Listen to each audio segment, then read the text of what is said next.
Sir, you're charged with especially aggravated kidnapping. You're also charged with aggravated assault, and you're charged with theft of a firearm worth less than $2,500. You're talking about stuff that is not relevant.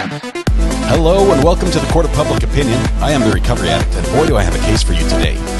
Why is the dog chewing on this guy? I think they have got the wrong guy there. Got the wrong guy. The dog was biting him. He roughened him up quite a bit. There's a lawsuit. This is the next search on February 28, 2020. 7:44 p.m. How, does the FBI find people? The people's misspelled P-E-O-O-P-L-E.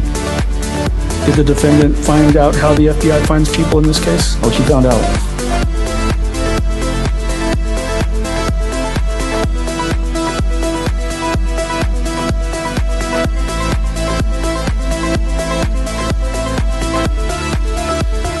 Good morning, good Friday morning to you. Welcome to the Court of Public Opinion. I am the Recovery Addict. Thank you very much for joining me today. We have so much to do and so much time to do it in, honestly. It's a wonderful position to be in. Happy Friday.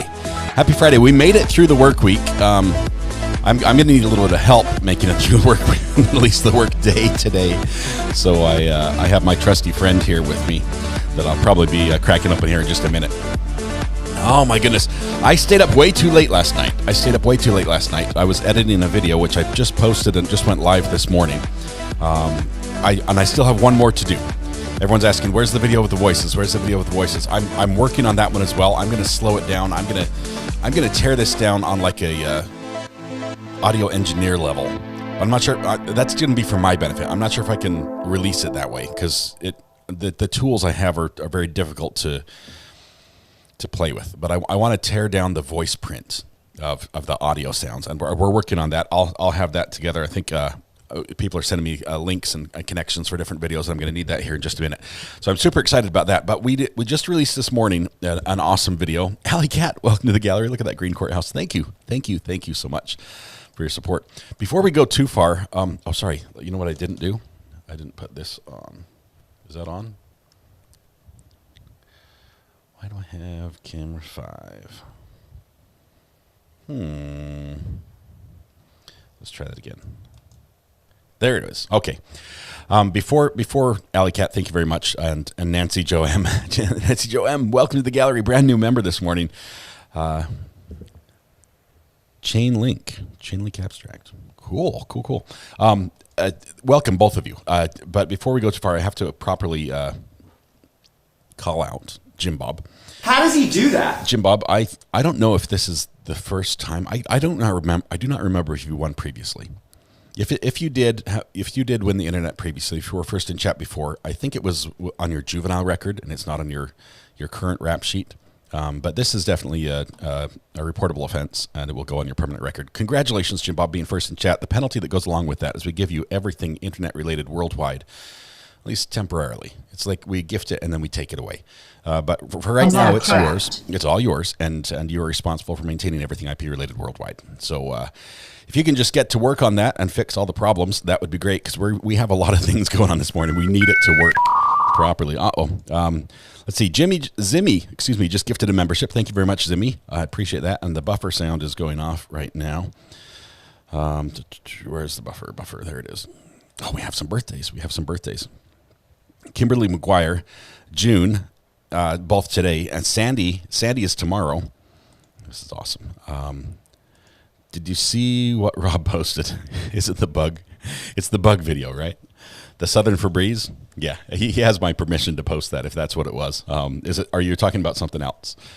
He asked me before he even made, did anything with that. So that's he's got my full permission. Is that what? There was another one. I didn't see if there was another.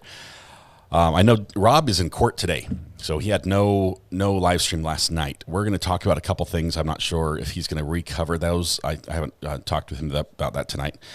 But you're talking about stuff that is not relevant. I do that a lot. Hang on. Before we go too far, I need the birthdays still up on the screen. Where was that? Where are they? Hang on. Oh, there it is. Okay, birthdays. We have 3 birthdays. We're going to sing. This is, when I say we, I mean we. This is not, I'm going to sing and you guys are going to sit there quietly. I don't care if you're in a carpool and there are like 6 other people and you've got your headphones in and they don't know what you're watching. Today is the appropriate time to just belt it out. It doesn't matter if you're at work, if you're in the library, I'll let you sing quietly, but you still have to sing. At work, put the phone on mute, sing. If you're on a conference call or something, just mute your mic on Zoom and sing with us. Sing with us, because we're going to celebrate 3 birthdays today that need to be celebrated. Kimberly, June, and Sandy. Here we go.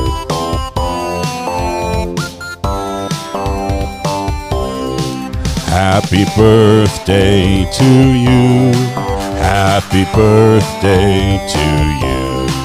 Happy birthday, Kimberly, June, and Sandy. Tomorrow. Happy birthday to you. Happy birthday to everybody who's celebrating a birthday. If I missed another one, let me know. I think, yes, I heard you, American Dreamer. There in the back. Great harmony there. That was wonderful. Instead of singing, I wrote it. That's all right. That'll work. We'll give you a pass this time only. Happy birthday to everyone who's celebrating birthday today. I know there are a million places you could be, and the fact that you're here with us instead of sitting at Denny's eating free pancakes, that means something.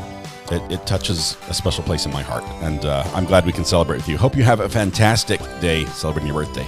And if anything we can do to make it better, please let me know. That's correct. All right. With the festivities out of the way, let's see. KD214 says juror number 1 is who they want removed. We are going to talk about that tonight. We are going to talk, or this morning. Is it nighttime already? I'm just zipping through the day. We just started and I'm ready for the evening. The evening, although we already have something scheduled. We have the Not Relevant podcast, which is done right here on this channel. We're going to talk about everything that's not relevant to what we've talked about during the week. It's a lighthearted podcast with Weather Watch and myself, and all of you. Really, it's a conglomeration of participants that make it possible. And it's done live, much like this show. What's the show? What's the TV show? I'm paraphrasing. He's like, screw it, we'll do it live. That's like the theme for the channel. The video we dropped this morning, I'm going to play it briefly for those that are just popping in. It's like 2 minutes and I think it's about 2 minutes long. Let's see. I butchered the audio. This is how bad I am at making videos. I'm awful at making videos, but yes, usually it's a discussion of food on the podcast. Your drink on computers is giving me anxiety. The lid is sealed. It's sealed. I can tip it and nothing will happen. I'll be careful. Oh, it's Anchorman. That's the one. Okay, I'm all over the place. Let's focus just briefly. We're going to play a quick little video that we released this morning. And if you've got some friends or people that are interested in this, I'd love it if you'd share this video with them and just let them comment. I'd like to see what everyone thinks. And Are we going to address subject matter jurisdiction? We might not, but I'd like to see this video get some views that are beyond our community, because I realize we have a lot of like-minded people here, and I'd like to hear what other people think that maybe haven't been in our chat or been watching somewhere else and might have a completely different perspective on the trial. So it would be wonderful if you could share that with people and then they're going to comment and we can watch the comments and see how it works. He's the guy. Okay, so let me go ahead and pull up this video really quickly. Speedy. In the second photo, the hand in the photo does not match the bedside nurse in the first photo. Whose hand is this? I'm not sure what photo that they're talking about. Social worker Cathi Bedy remembers many details about MAYA KOWALSKI's hospital stay, like the back of her hand. But when shown a troubling picture of MAYA in her hospital room that she admits to taking that features a woman's hand in the photo, she says she doesn't know whose hand it is. This photo is just one of several that documents what the plaintiff says is a battery that occurred against MAYA in the hospital. Both Cathi Bedy and the bedside nurse say they were the only 2 people in the room other than MAYA when these photos were taken. To help uncover the truth, I've taken this still image from Cathi Bedy's live testimony in court, as well as a second image from Cathi Bedy's testimony via deposition, and we're going to superimpose these pictures over the troublesome picture from the hospital room to see if they match up.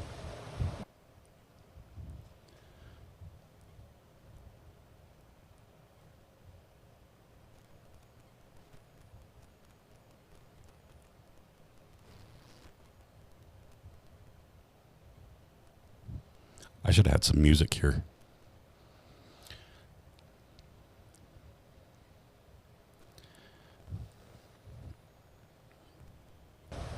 Do these look like the same hand to you? Let me know what you think in the comments section.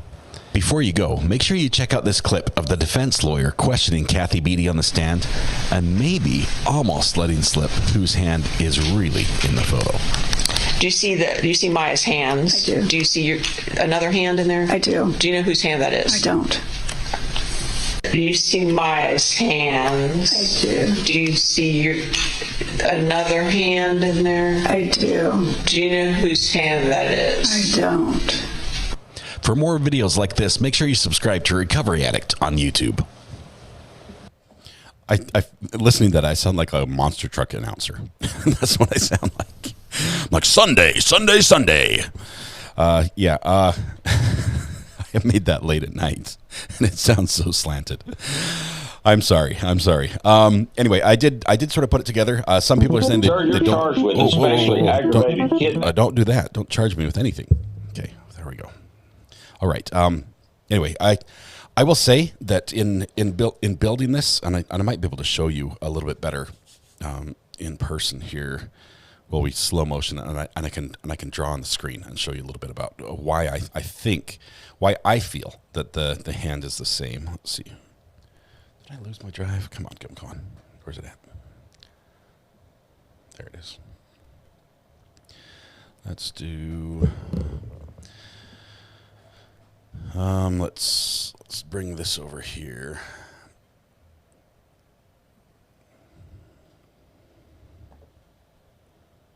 Okay, turn that one off and cut to here. Okay, here we go. We have this is the editor I use to play with the video and lay things over. This is called a nonlinear editor for those that are curious. So I put together the clip like this, and let's see. Let's go right in here. Let's make this full screen. Okay. Now I can't see it. There we go.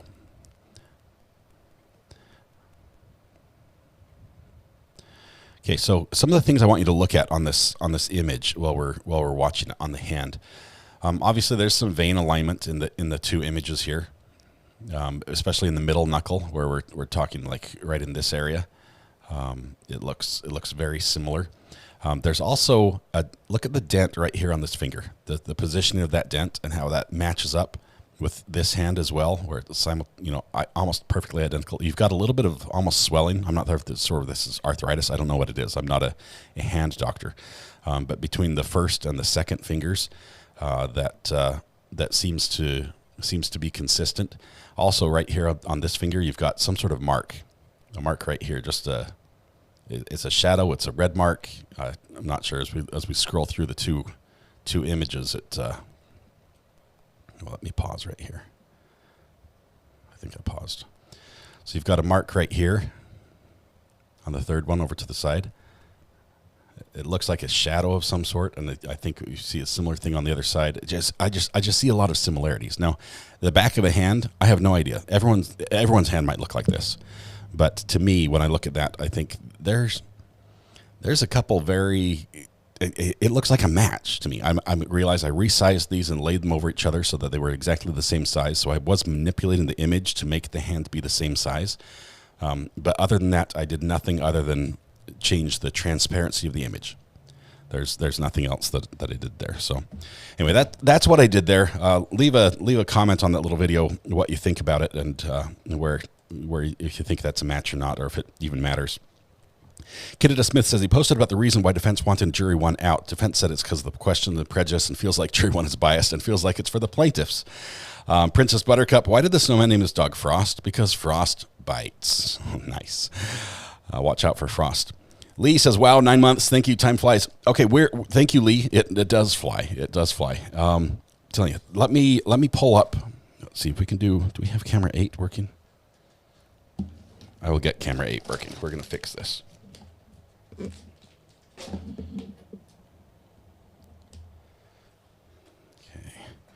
Have to do this before the Colorado court starts because I'm going to need this computer for them today. Let's go to camera 8 really quickly, and we want to talk a little bit about the the motion that the defense filed in this case to dismiss or disqualify. This is terminology a juror. Hang on one second. Did anyone make a good CB voice comparison between bulk calls to? It would be such a great sequel. Gil, I'm making that. I'll make that today. We're not going to have a full. First of all, we don't have court today. For those that are here, I did not mean to lead anyone on to think there was court today. Court is not in session today. There will be nothing, no video, no live video coming out of the courtroom out of Venice today.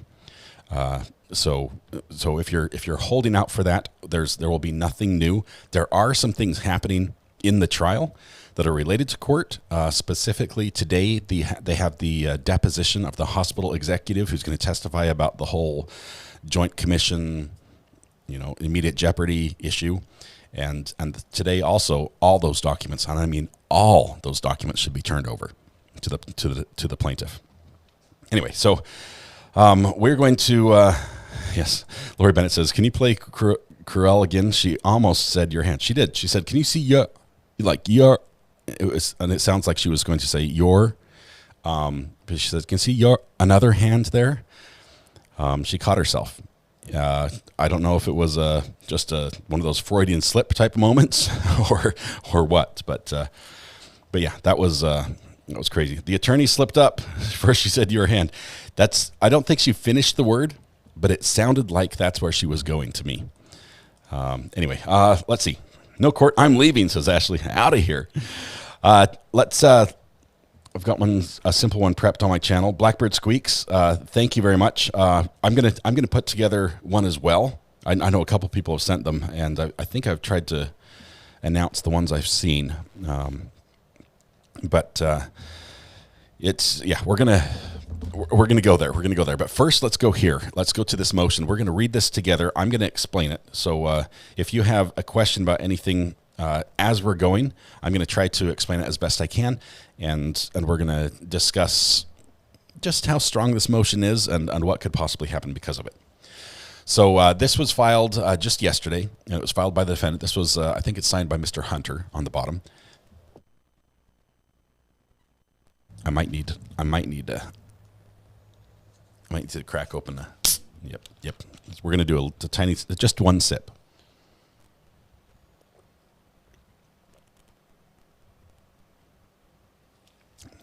Takes a while to pour, but yeah, that's all right. Now we're lit. We're ready to go. Okay, Danielle, we're going to explain this juror number 1 situation and what could happen because no decision's been made yet. So we're going to talk about that. Let's. So for those that don't know, this motion was filed just the other day. It sort of was a surprise, but at the same time, if we go back like Rob likes to do and look at the breadcrumbs leading up to this, there is a lot of groundwork that was laid and objections that were placed that sort of gave us the indication that this was coming. So here's what we have. Let's see, it's on the screen. Okay. This is in the case of Jack Kowalski and Maya and et al., all those, Johns Hopkins All Children's Hospital. This is the defendant. So the defense filed this. Defendant, Johns Hopkins All Children's Hospital, Incorporated, motion to disqualify juror. Defendant, Johns Hopkins All Children's Hospital, Inc., by and through undersigned counsel, moves this court for an order disqualifying juror number 1 for serving on the jury, which deliberates to decide above-styled cause. Okay, so this is, you've got a lot of lawyer speak in here. And lawyer speak is not there just to make it confusing. Lawyer speak is there because the terminology they use and the style they use is very clear to the court. There is no confusion in this language. No, it's not the way we generally talk in our everyday lives, but in the situation where we're dealing with a court, with a judge, and people, appellate courts that will look at things, the meaning of these words is very clear because of the language they use. So we have to sort of filter through this language, and I'll try to translate anything if you guys don't understand. Defendant submits that juror number 1, on multiple occasions and through multiple questions and statements communicated to the court in connection with questions, has revealed 1, a bias and prejudice in favor of plaintiffs and against defendant, and 2, a violation of this court's instructions to the jury to not form or express any. Well, that was bad. That's not gonna play nicely. not form or express any opinion about the case until retiring to the jury room to consider a verdict, after having heard all of the evidence, the closing arguments of the attorneys, and the charge. Why does it not play nicely? Why can't it just scroll? And the charge of the court. The Florida Standard Jury Instruction 1.1 in support of your movement says as follows. So now they're saying our complaint is they're biased and they've broke the rules. And here's the rule. Throughout the trial of this cause, the jury duly sworn to hear the case along with the alternates selected appear to have paid diligent attention. Good news. This is great. They paid attention, they took notes, they did everything they were supposed to. And their attention has been reflected in a substantial number of juror questions. They're just acknowledging the facts here. The process of posing such questions, however, in the process, one juror, identified as juror number 1 in his questions, has repeatedly revealed not only a substantial bias and prejudice in favor of plaintiffs and against the defendant, but also a violation of this court's instructions as set forth in the Florida Standard Jury Instruction 1.1, that he or she, quote, should not form or express any opinion about the case until you have retired to the jury room to consider your verdict, and after having heard all of the evidence, the closing arguments of the attorneys, and the charge of the court. Juror number 1's statements, evidence in the above include, but are not limited to, A, most recently, in questioning Nurse Sylvia Ballweg, a witness called by the defendant, the juror prefaced the question by making a statement to the effect that the witness was a breath of fresh air, or words to that effect, since she was the first person from the defendant who appeared to have cared about MAYA KOWALSKI. And now, let's just scroll down and up.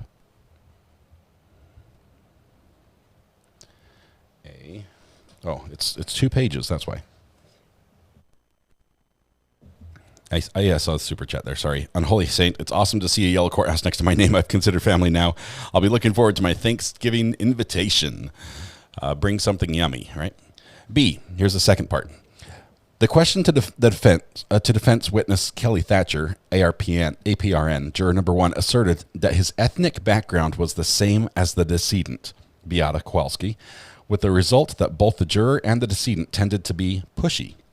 Juror number 1 stated specifically that he identified with the decedent and questioned whether the witness had overreacted to the decedent, suggesting a belief that she had done so due to the descendant's ethnicity. C. Juror number 1 asked a question of an early witness stating that there appears to be probable cause of improper action of Sally Smith with her assigned role at J-Hatch, thus indicating that the juror had formed and was expressing an opinion regarding the case and the evidence in the violation of the court's instruction, and indicating a predilection against the defendant. D. Juror number 1 expressed an opinion in preface questioning a witness, indicating an understanding CRPS can come and go, get worse or reside, spelling isn't changed, disappear, thus reflecting not only an opinion that certain matters in the issue, thus reflecting not only an opinion about certain matters in the issue, but the acceptance of the plaintiff's evidence before having heard defendants.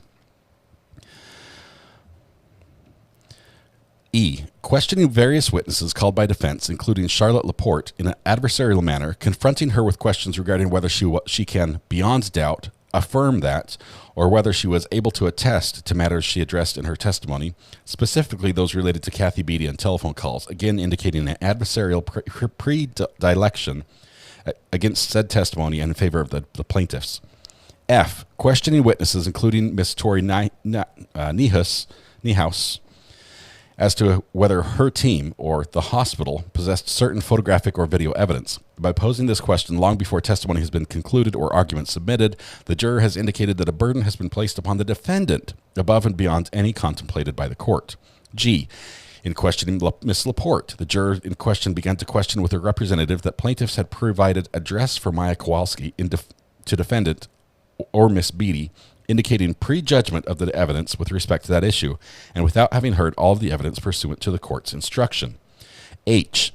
In the same question set, the juror in question confronted Miss Laporte with questions regarding whether she knew the dress in question resided in Miss Bedy's office, or if the witness knew it was not timely given to MAYA KOWALSKI, indicating an acceptance of plaintiff's evidence before having heard all of the same, and indicating an opinion with with respect thereto, both of which violate the court's instruction. I. Questioning at least one witness with the preface that the plaintiff, MAYA KOWALSKI, was more mature than a usual 10-year-old or handled her pain differently, thus expressing opinions that reflect the acceptance of plaintiff's evidence and testimony and expressing opinions regarding the same, again, in violation of this court's instruction. So they're continuing listing all the things they don't like, okay? All the things they do not like about this witness and what this witness has done. Ryan, thank you for the super chat. Good to have you here, Ryan Apple Snapple. And Gil, number 1 is Jules, was calling number 7. Her number 1 is a woman. All right, that's good information. We may talk to Jules. I'm not sure if she's going to be on this morning, but let's see.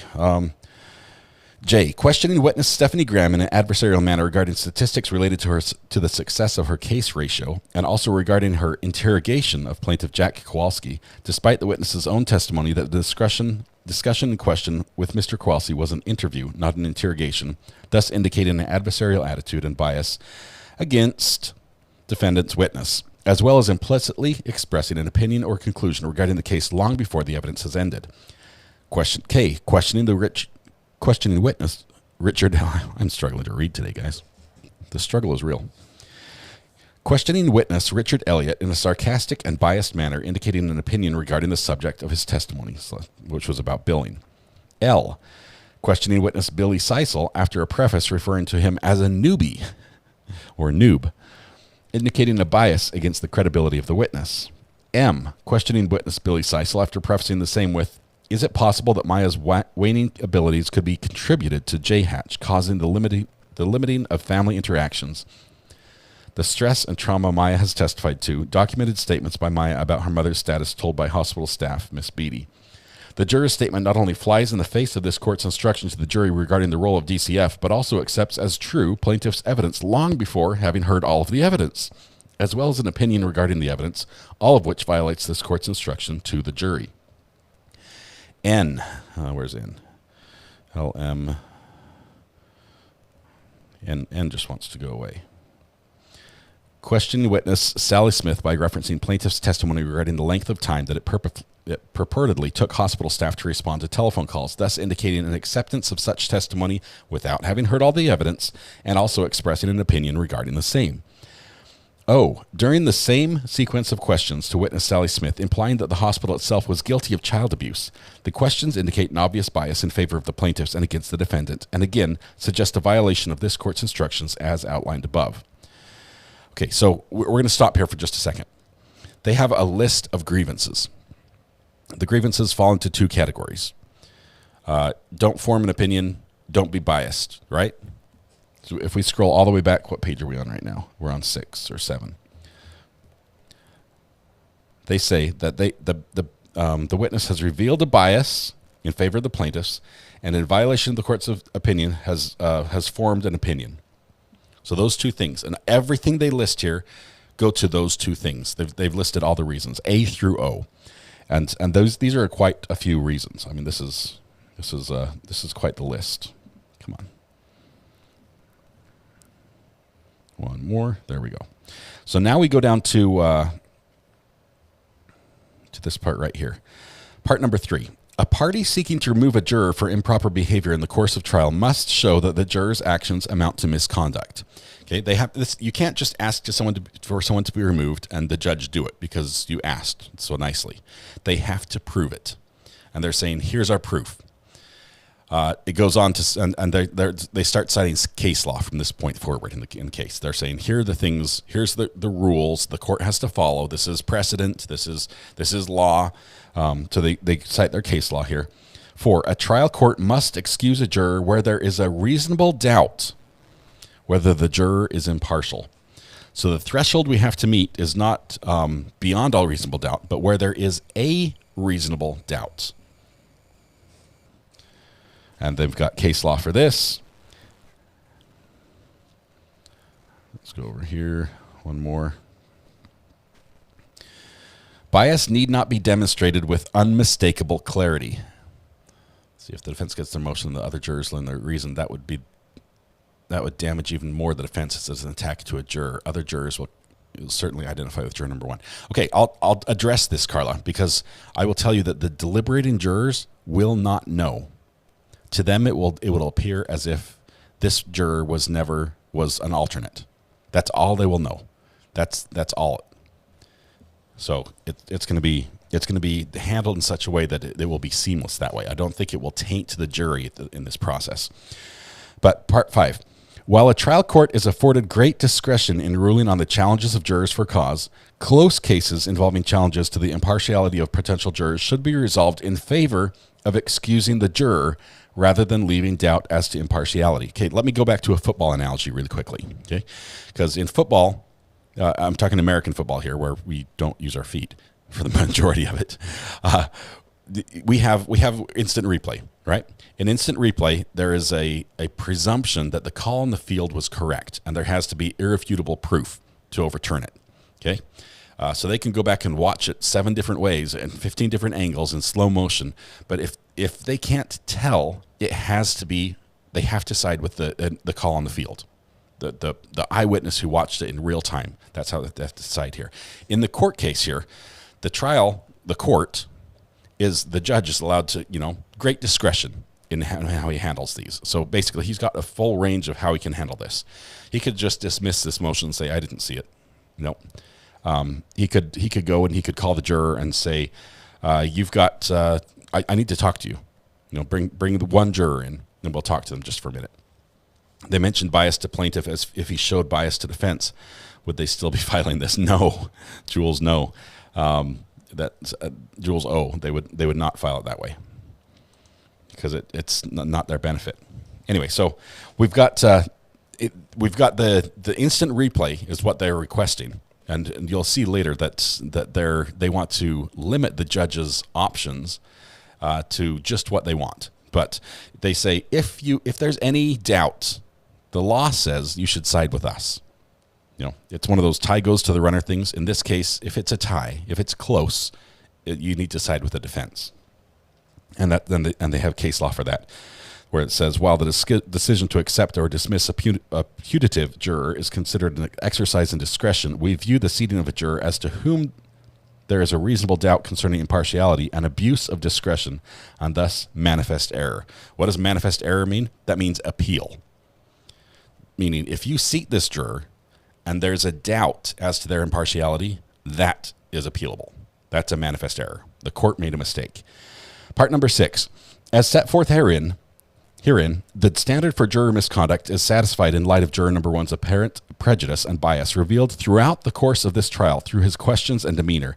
And even if there were any doubt regarding juror number 1's bias in favor of the plaintiffs, and there is not, this is Mr. Hunter's voice, you can hear that, that doubt must be resolved in favor of the disqualification under Florida law. As a practical matter, however, moreover, obvious bias on the part of the juror risks a hung jury if other jurors believe the juror in question has violated his oath. Finally, no party will be prejudiced by removing juror number 1, given that an ample number of alternatives have been chosen, and the alternates in question appear to have been every bit as attentive as the primary jurors. Such a procedure has been approved by multiple Florida courts. So it's saying, look, leave the guy in and we've got major issues. Okay, we could have a hung jury. They're literally saying we would have 6 jurors agree with us if it weren't for this guy. If this guy deliberates, he could be a hung jury if you leave him in. Okay, I don't think this is brag. This is boasting, and I think they're boasting beyond where they actually stand. I don't think they have 6 jurors. The 6 deliberating jurors who have already been selected that are solidly in their court on this. But that's the argument they're saying. They're like, you can't leave them in, or else we'll have a hung jury because everyone else is going to side with us. So I thought that was a little funny. It's a little bit of hopeful boasting. In Allberger, for example, a personal injury jury was permitted to ask questions, as the jury here has. At the close of the evidence, appellee objected to one of the jurors on the grounds that from the nature and manner of that juror's questions and comments, it was apparent that the juror had shown bias and lack of objectivity, as in this case. The trial court substituted an alternate for the juror in question over the appellant's objection, and did so without questioning the juror as to whether the comments amounted to a prematurely expressed prejudicial opinion. This part, without questioning the juror. The judge accepts testimony on face value. The judge is not going to, if somebody is sworn in under oath, the judge listens to that testimony and accepts it on face value. And if this juror gets questioned and is sworn in under oath, as the jurors are, they're sworn in, and is questioned on these things and gives all the right answers, meaning he says, I still haven't made up my mind. I have formed no opinion. I'm not biased. I wasn't expressing my opinion. I just had questions. If he gives all the right answers, then the judge would say, hey, I've questioned the juror, and they say they're right. I have to believe them. Okay? Defense doesn't want this option on the table. So they list this case, this Allberger case, where they say this happened before. It was a very similar case. We have a personal injury jury, like what we have right here. The jury was allowed to ask questions, like what we have right here. One of the jurors was objected to on the grounds of their questions. It's like, this is like same exact situation. And in that case, the judge did not question the juror. He just excused him. We want you, judge, to do the same thing. So they say, the third district held there was no error in the trial court's doing so or in the manner in which it did so, deferring to the trial court's decision and finding that the juror was no longer objective and unbiased under Florida Standard Jury Instruction 1.1. There was no problem with the judge just excusing that juror and putting an alternate in without questioning him. So they're laying the groundwork for this path that they want Judge Carroll to follow. In doing so, the third district noted any purported error was harmless in that the alternate juror had been chosen, qualified, and present throughout the entire proceeding. They're like, there's no problem. This is an easy fix for you, Judge. Although Florida case law is not uniform on whether questioning a juror before disqualification is necessary. Okay, so here's where they're admitting the other side of the argument a little bit. When they say Florida case law is not uniform, that means in other examples, the judge did the other thing. The judge did question the juror before dismissing them. Allberger supports the proposition that the act of questioning a juror under the circumstances at issue could reinforce his or her prejudice or bias without cause. This is what you were getting at when you said this could taint the jury. This could taint the juror, right? And then if he goes into deliberations, there's a possibility of him being a little more adamant against this because there's only one reason, okay? When these questions are asked, the juror knows what questions he's asked, and he's going to know which side put in this request to remove him. And he knows it's not going to be the plaintiff. The plaintiff isn't going to be like, hey, we've got a juror that's solidly on our side. Get him off the jury. They're not going to do that. Okay, so he knows that it's the defense that's trying to kick him out, and he might be more ardent in his stance, more vocal in his position, or argue more eloquently and to greater effect that the defense is the one that should be faulted in this case when it goes to deliberation. Let's see. We're almost done here. We're almost done. Let's see. The case law is not uniform as to whether questioning the juror before disqualification is necessary. Allberger supports the proposition that the act of questioning the juror under the circumstances could reinforce his or her prejudice or bias without cause. Come on. Go.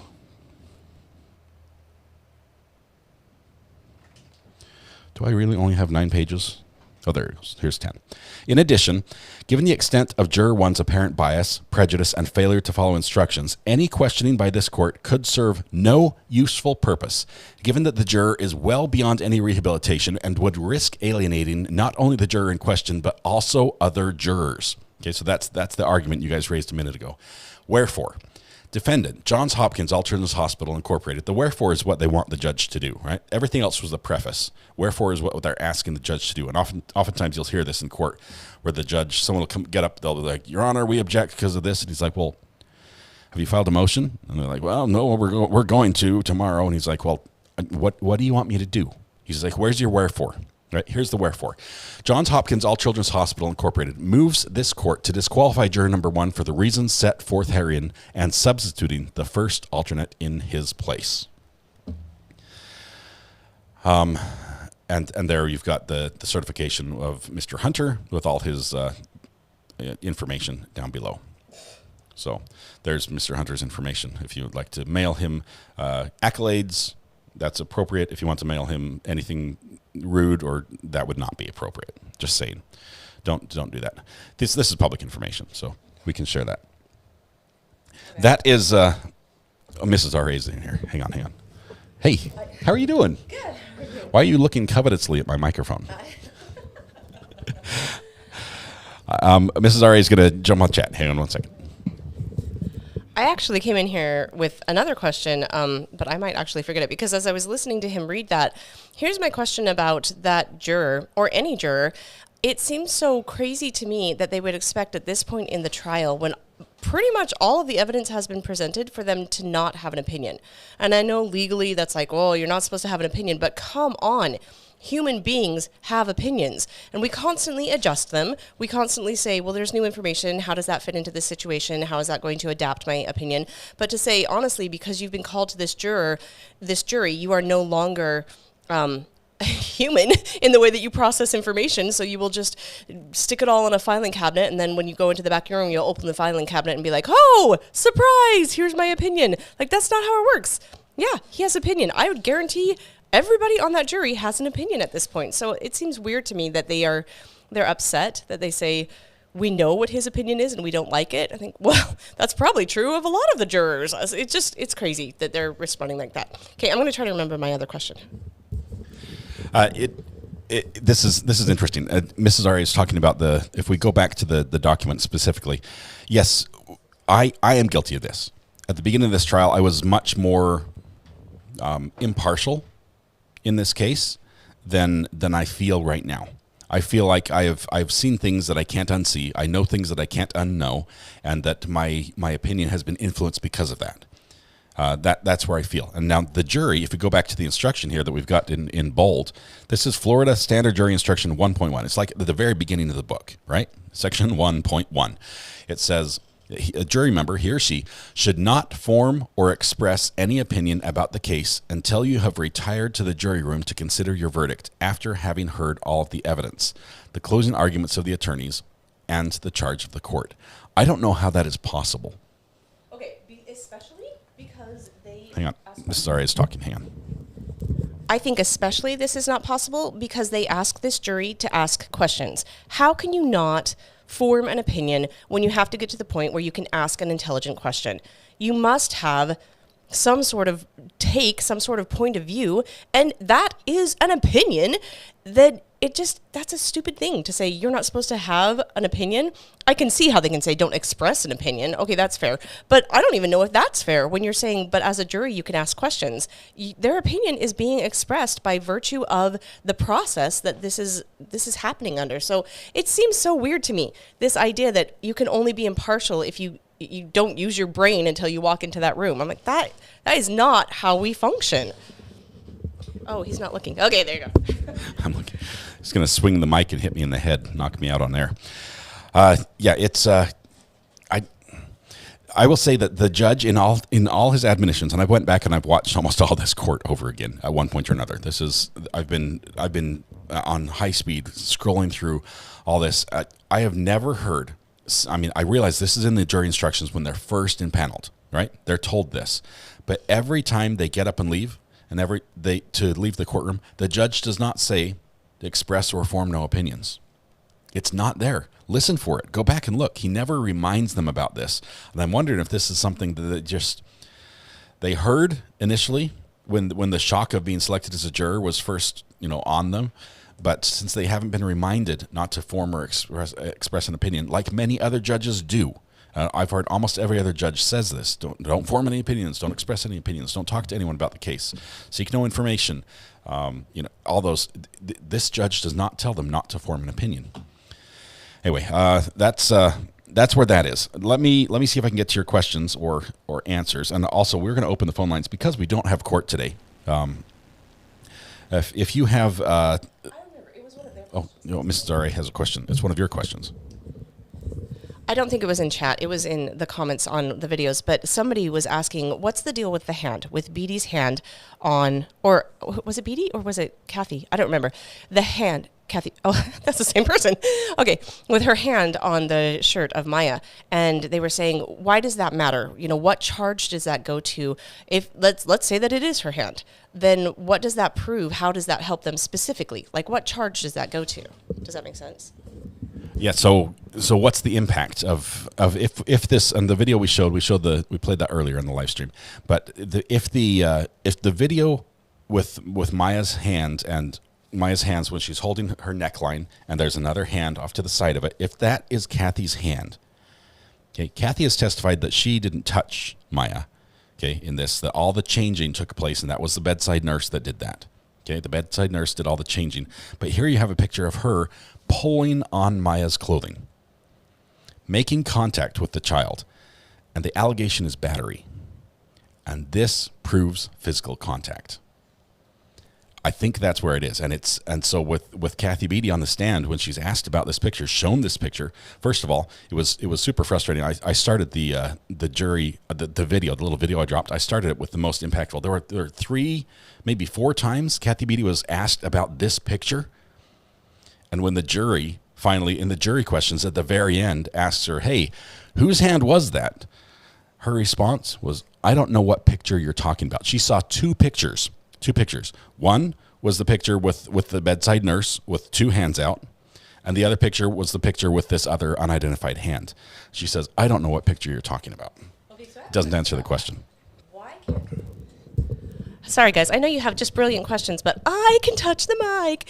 I have a question about that they keep saying, I don't know, I don't remember. I would have to look at my notes. Why don't they say, okay, look at your notes? Like, I don't understand why that's such a deal killer. They're like, oh, no, you don't have your notes. I guess we lose. I think, all right. Like, why does that stop the conversation? I don't understand that. I don't know. And on that specific question, watching the judge, if you go back and watch the video, when he looks up at it and it seems a little surprised, he continues. And I realized that I think at that time when that questioning was going on, they were in a huge time crunch. Like the judge personally was in a time crunch to get to something, if I remember correctly. And so in other situations where a juror has asked a question and the judge is clear what the question is and the witness is not clear, the judge has given some clarification. He's like reworded it, or said I think it's talking about the question above or something like that. He did not do that in this case, and I don't know why. Probably because it was an asked and answered situation. But anyway, so yeah, that's where we're at. Where are your questions? What are you guys thinking regarding this?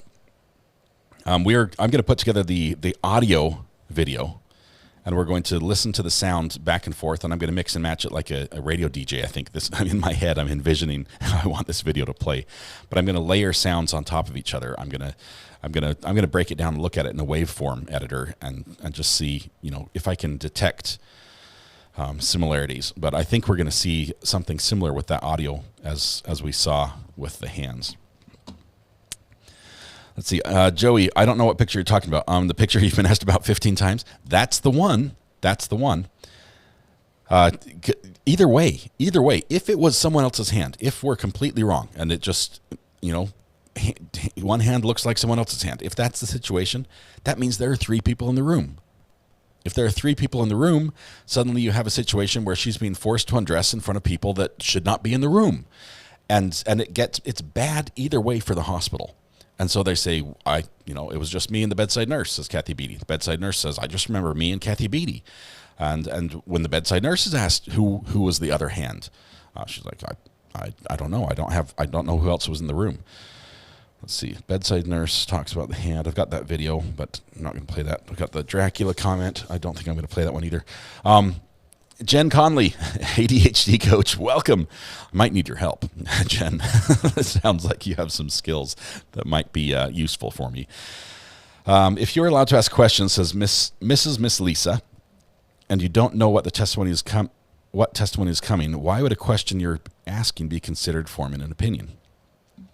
Miss Lisa, this is interesting because the jurors at this point, they always ask questions at the end of the testimony where the plaintiff and the defense has already had an opportunity to question the witness, right? And Jim Bob, you deleted your message. Does that mean you're giving up on the internet? Anyway, they always go last. So as far as that witness is concerned, this is the last chance they have to hear from that person regarding a certain issue. They're not going to be able to, the jury can't be like, hey, we'd like to recall Jack for a minute because we've got a question now that we've heard this. They have to sort of, in their head, think of any question they have that relates to this witness and ask it at that time. So their argument in this filing, this motion to disqualify juror number 1, on that point, I think is weak. I think it's weak. And the judge, from what we've heard, and I only listened to part of the sidebars. At the beginning of the case, I was not relaying all the audio that we had on Zoom. So I missed some of the questions. But what I did hear, when there were objections about a juror, just any juror's question, it seemed that the judge was saying that's not bias. That just shows they were paying attention. Or that's just, that's the jurors, using the jurors' words from their own life experience, from their own understanding. They're putting it in words that they can understand, sometimes using analogies that seem a little bit strange to all the rest of us, but to the juror makes sense. Saying, is this what you're talking about? Is this what you mean? And I think the judge is going to look at those rulings very closely. Now, what can happen? I will tell you, I think that this juror is being excused. Why? Look how careful the judge has been throughout this trial to make sure there is nothing, no hint of a problem that can be presented to an appellate court. Okay, he has ruled and kept the Chapter 39 stuff at bay as far as he possibly could. He's not allowed anything to come in. He's been very fair to both sides. Sometimes, to the frustration of the other side. But when he gets a little bit upset, he gets out, walks out, and cools down, comes back, and is like a reset. He's a new man. He's done everything by the book, everything he can to do this the right way. And this is something that's sort of out of his control, and we have some evidence. Okay, now think of this in the light most favorable to the defense. We have some evidence that this juror is biased. He's got some language in there. He's got some terminology regarding witnesses, the challenging format, the base assumption of the plaintiff's case being accurate. He's got some stuff in there that is a problem, and I think that the judge will look at this and excuse the juror. I think he'll question him first. At least I've got my fingers crossed, because if that happens, I think we're going to get to hear it, and that will be very telling. But I think he'll question him first and then excuse him. But at the same time, there's like a 50% chance of something else happening, and that's the judge looking at the last part of this filing, where the defense is saying, this could taint the jury, this could taint the juror, this could taint the jury. And the judge saying, based on that, right now we know the jury's not talking to each other. They tell us that 5 times a day. They tell us they're not talking to each other about this case. If we just unselect this juror and put him at the back of the row, and for our notes, we know that we're never going to use him, okay? All other 11 jurors will be used, and if they burn through all those jurors, it will be a mistrial before we use this juror. If they do that, that eliminates the threat of tainting the jury. And that's, I think, that would be the wise thing to do to prevent any problems with other jurors. Okay. Joanne loves to write. Welcome to the gallery. Thank you very much, Joanne. Good to have you here. Also, Mozzie66, welcome as well. Obi Nurse Chelsea says, juror didn't ask questions. They acted like they were part of plaintiff's team from the beginning. We've all noticed and commented on that from the beginning. Let the jury do the cross. Yes. Now, some of those questions have been also slanted in favor of defense. Not nearly as many, but some of them have. And a lot of the questions have come from the same juror. So I think the perception we have when we hear juror questions that are slanted is that the whole jury is leaning one direction. We're hearing a couple people asking a lot of questions. And those people, we've got a good indication of where they're at. But it's only this one juror who's used this terminology that the defense has a problem with. What's the terminology? Just what was in the pleading. Let's see. I've never been allowed to access my notes on the stand. I'm not allowed to bring them. The defense DA can show me a specific document to refresh my memory, but I can't bring my notes, says Margaret. She brought, Cathi Bedy brought all her notes, didn't she? She brought binders full of notes. Ivan, thank you very much. Gifted a membership this morning. Thank you. Marilyn Richardson says the bedside nurse was African-American. That tells who it was since Betty is white. Yes, there's definitely a skin pigment difference in the two pictures of as we see the hands. We have definitely a darker complexion in one picture where you have the two hands reaching across Maya, and then the picture of her neckline is a very different hand.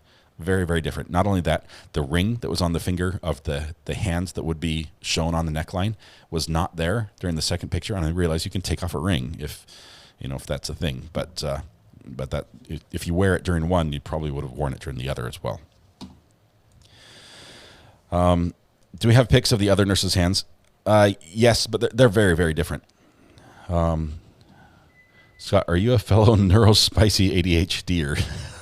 Undiagnosed. I guess as a kid, very, very young, I think they did diagnose me with ADHD, and the doctor gave my mom Ritalin for me. Well, gave me Ritalin. The doctor gave it to my mom for me to take. You guys know what I mean, right? Okay. You don't give the mom drugs when I guess some moms would probably be like, hey, I like that. I could use some stuff to help deal with my kids. Give me something to really calm me down. Where's the Valium at, right? No, what happened was the doctor prescribed Ritalin for me, and my mom gave me Ritalin one day, and that day I went from like bouncing off the walls like I normally did to like staring at the wall and admiring the texture of the wallpaper. And she's like, "That's not my kid. That's not my kid. We're done. I'd rather have the bounce off the walls thing." So I think I might have ADHD, but it's undiagnosed since then. Would they need to discount the jurors' previous questions and subsequent answers? No. I don't think they would, Aging Bag Lady, which is a great name, by the way. That's wonderful. I don't think they would. The questions, because the parts that were really offensive, the parts that were bad, the judge trimmed out. He didn't ask. I guess he asked the newbie question, right? I think newbie came in. But that was in the terminology that the juror understood. I don't think that was that really tainted the jury in any way. So I don't think they have to go back and strike all the jurors' questions from the record, and they shouldn't consider the answers. I don't think that's a thing. So are they saying that he had an opinion? I can't hear you.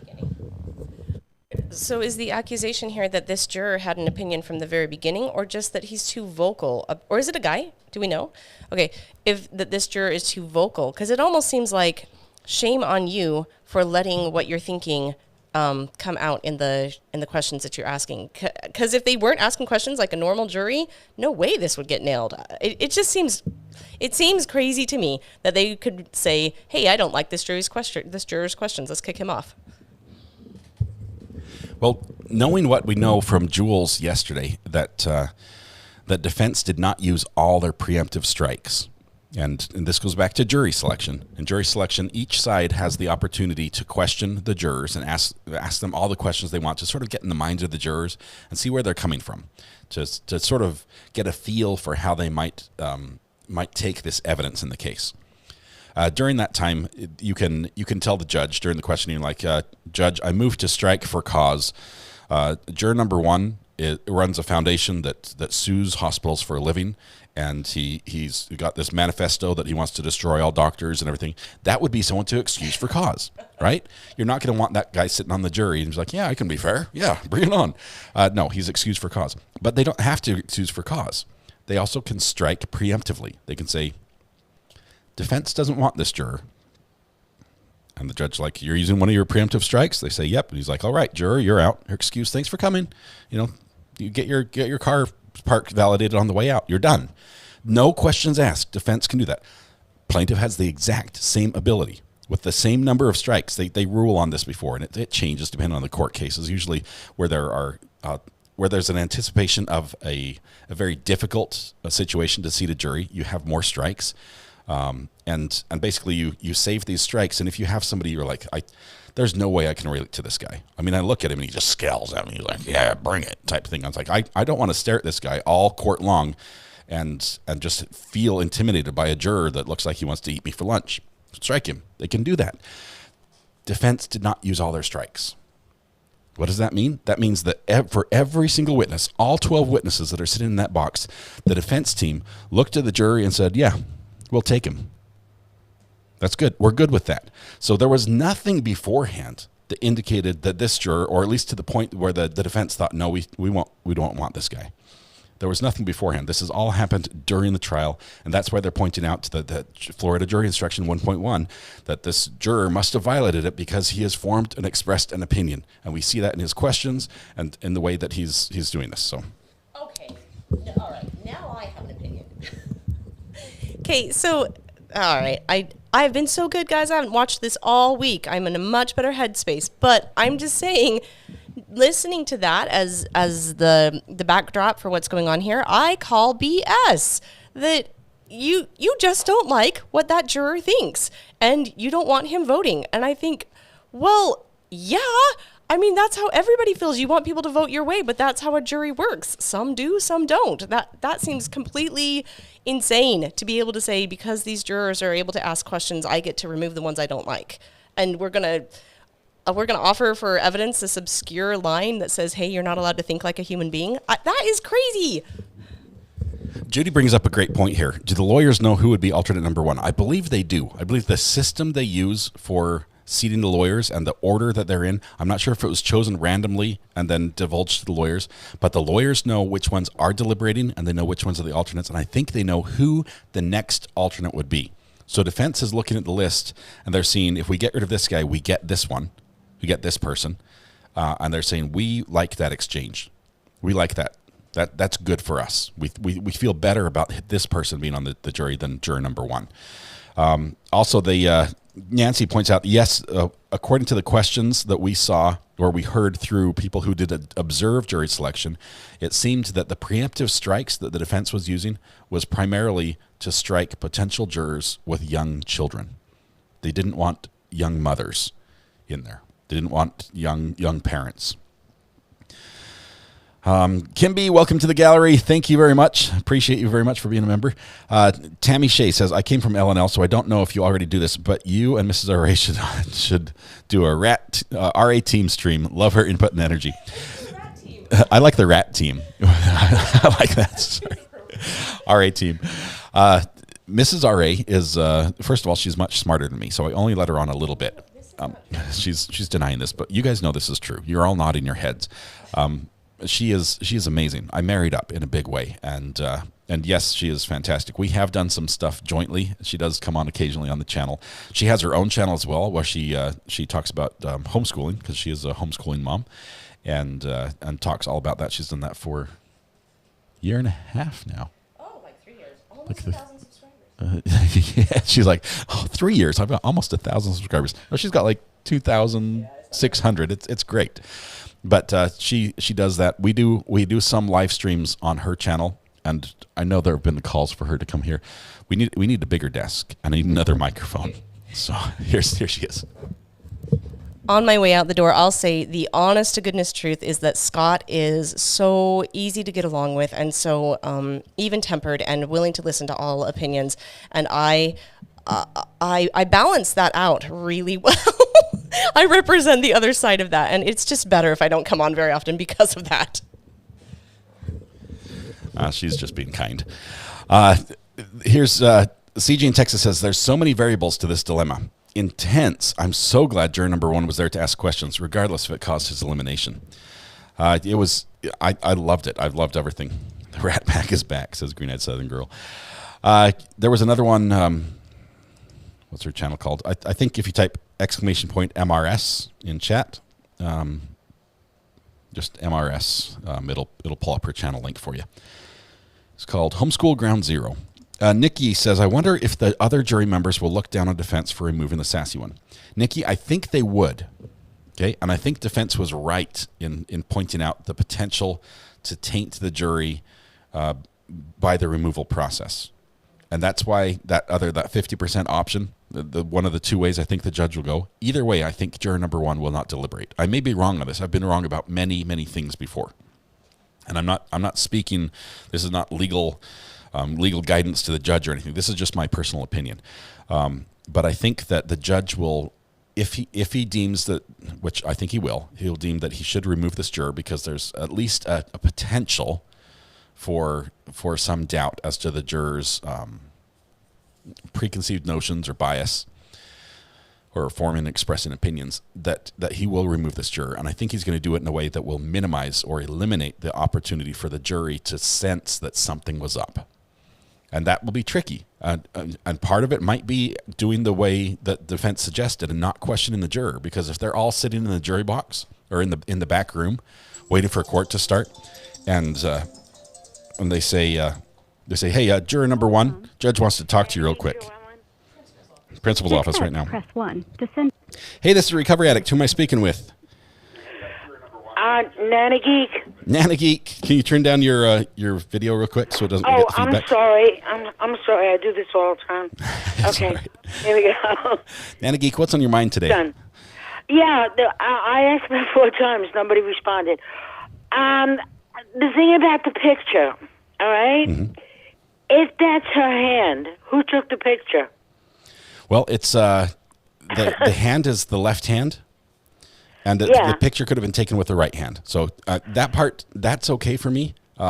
Most cameras, if she used a digital camera, the button is on the right-hand side, so it would make sense. It would be a little bit more difficult or awkward to operate the shutter button on a digital camera with your left hand. Oh no, I understand that, but the thing is, I still think there was a third person in the room. Yeah. Either way, the hospital loses on this. If they, oh yeah, definitely. If it's Cathi Bedy's hand, the battery charge just has a little bit more oomph to it. Okay. And if it's not, right. Oh, I think it was. I think it was her hand, but I was thinking there was a third party in the room because she was swearing up and down that she was the only one that was taking the picture. Yeah. And it could have been another person taking the picture. Yeah. It could have been the bedside nurse, but the bedside nurse testified that it was not her. Right. Yeah. Well, she was not. I wouldn't let her near my kid. Let's put it that way. Nana Geek, thank you for your input and your question today. Appreciate the call. All right. Okay. Bye. Thank you. All right. We do have the burner phone open. If you guys have a question that I've missed that is, just that would be pertinent to the case about this that we can discuss while we have just a little bit of a break in trial today. We'll see if we can answer these as best I can. Sarah. Hey, Sarah, this is Recovery Addict. How are you doing? I'm doing great. How are you doing? Great. What's on your mind today? I was just going to say, I think that this is just Hunter, because it was a horrible day for him with all that stuff coming down, that this was just like his way of throwing the attention away from, the elephant in the room. Yeah. That was the IV, whatever that was, the report that came down. Yeah, that was a bad day for Hunter altogether. I will tell you that. I think, though, in watching Rob on Law and Lumber the other day, as he went back and found the breadcrumbs for that whole joint commission finding, and the groundwork that was laid and the artful lawyering that brought them to that point. Oh, man. That was, first of all, that was delicious. Epic. I was eating that up. Epic. Second of all, I think I love this defense team. I know a lot of people have said some bad things, but these are good lawyers. They might have been out-lawyered in some areas, but I think this particular area is one area that they saw early on, and they laid that groundwork for as well by the objections, by the the noting things all the way through. And I think this is also just good lawyering that we basically, if we had picked up on the breadcrumbs, we should have expected this. So. True, that's true. It's just ironic that it came on such a heavy day for Hunter. Well, anytime you get in a lot of trouble, it's a lot easier to say, Judge, I'm not the only bad person. Look over there. Look what they're doing. Yeah. Right? Let's divert the attention from me. Yeah, let's try to ease the pressure here a little bit. And I think I think we saw that from the plaintiff side as well. When they had their questions about, well, what about Mr. Shapiro's wife's Facebook post? And, we saw some of that as well. Yeah, exactly. But anyway, I've got to take another call. Thank you very much, Sarah. Good talking to you. Okay, sure. All right. Thank you. Bye. Bye. Call from Chain and Link Abstract. Chain and Link Abstract, a new member. Welcome. What are you thinking today? Hello? Hi there. How are you? Doing well. How about yourself? So my thought is, and I don't know if anybody else caught this, when everything first came down about the Joint Commission report, and the the judge was actually questioning and giving some validity to the plaintiff trying to bring this in. At one point, there was a break in Hunter arguing, and he turned around and he looked at Shapiro, and he looked just like a pit bull, ready to tear his face off. And Shapiro had his hands between his legs, was sitting down, had his hands between his legs, and if he could have crawled under a rock, he would have. I want to get a clip of that scene so badly. I don't know if anyone else saw it, but I remember vividly seeing that. Let me see. Let me see if I can open one here. Let's see if I can do it in Google Chrome. I'm gonna play a little clip while you're here on the phone, if that's all right. Let me pause this. Audio has to go through BMD. Sorry, we've got other calls coming in. I just have the one phone line, so I apologize. I don't have a secretary that takes calls and screens things for me, so it's going to go beep beep in the background. Let me back up just a little bit and take camera 8. There we go. Let me play this. This is Mr. Hunter on his bad day. Is limited to the heart department, whatever we call the heart department. I don't think it has anything to do with Ms. Kowalski. That has been our position from the outset, Judge. And I thought I buried this Dracula several years ago, but I did handle a bunch of those things, and I know the dates. Yeah, he does.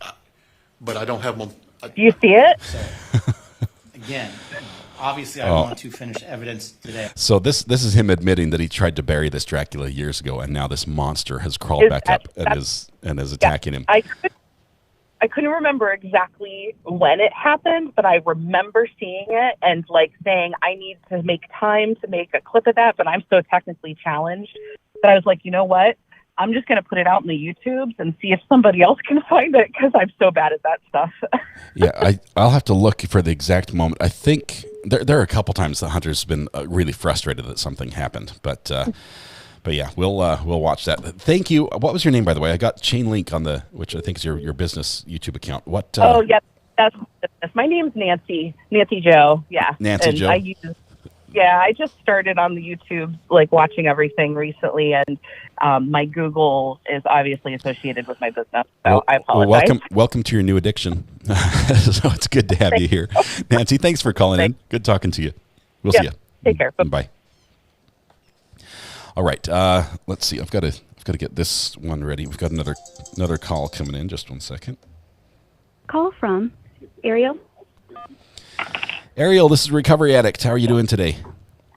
Good. How are you? I am doing just great. What are you thinking about? So I specifically have a question. I don't know if it's really a question, just thoughts. In point B, I think it was, on the defense's or the hospital's motion, they're talking about the juror being of Polish descent. Yes. And, relating to Beata. But I'm having an issue with that because if Polish descent or being Polish was replaced with something like somebody's race or somebody's religion, it seems like it wouldn't be as much of an issue when you have jurors. They can't say that they're dismissing a juror because of their race or religion, so it's really weird that they're mentioning their ethnic background. The way they sort of worded that was they said the juror relates to them, said he was Polish, and then sort of attributed his Polish ancestry to his pushiness in person. So he's like, this is like a characteristic of Polish people. We're a little pushy, and I can relate to that. And so it's not that they're objecting that we don't want Polish people on the jury. That would be highly improper. But we don't want people that say, I can relate because we're pushy, we're Polish. That all together they're saying that's a problem. So, but it's interesting because it's a fine line to walk. You can't come out there and say, well, we don't want Polish people. Let's see, we've got some Danish people in here. We don't want them either. You can't do that. That would be highly, highly improper. Right. That makes. That's a good argument for that too. And then another thing is I think it's a retired law enforcement officer had prefaced his questions with something like, being a retired law enforcement officer could suggest that he relates to the defense's witness of the officer that testified. I don't remember if she was a detective or not. So it just seems kind of weird that they're using that to dismiss this juror, but not one that might be favorable to them. I'm surprised that they only asked for one witness or one juror, obviously. I would be concerned if I were them about anyone who said, basically, I would be concerned about the nurse, where she comes in and basically schools the witness. Remember the witness who got up there and explained, let me dumb it down for you. It's like making a pizza, and you have the dough. And the nurse responded with a question that like used all the in-depth nursing terms that you could. And the guy's like, yep, you're right. And realized that he was talking to somebody who knew more about it than he did. So I'm surprised they haven't, found reason to at least object to those as well. I can only think that maybe some of the other alternates that are coming up on the list are not as favorable, and they were okay with them being on the list because they knew there were alternates, and so they're like, well, we've got bad ones coming, so we can. I really, number 2 is really for the plaintiff. Alternate number 2 is really for the plaintiff, and we only want to excuse one. They only need one. They need a unanimous jury. So. Yep. But. And then one more comment, just to point out, there was. At one point, Shapiro, at sidebar, when we could hear it, objected to a question suggesting that they did outside research, but that was not referring to juror number 1 because it was separate questions than the questions that they listed in their motion. So there's another juror that they're concerned about that did outside research. Was that the one that used the terminology where Shapiro said that's basically like word for word from the Taking Care of Maya video? I believe so, yeah. That was in questioning for Sally Smith questions, and Hunter called the question frightening. Yeah. So that was referring to a different juror. So they I don't know. It's weird that they didn't go further with that, but they didn't bring up as much concern about this juror is my overall understanding. Yeah. Ariel, great observations, great points. Thank you so much for calling in. Good talking to you. Thank you. Yep. Bye-bye. The phone's going wild here. Firefly Girl. Firefly Girl, this is Recovery Addict. Are you there? Hey, good morning. Good morning. How are you doing?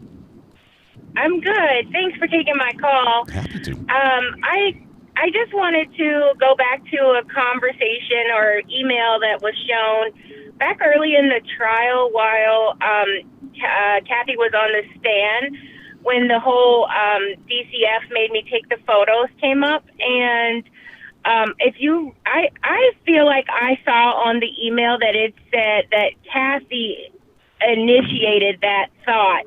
Once she learned that DCF was going to take the picture, I thought I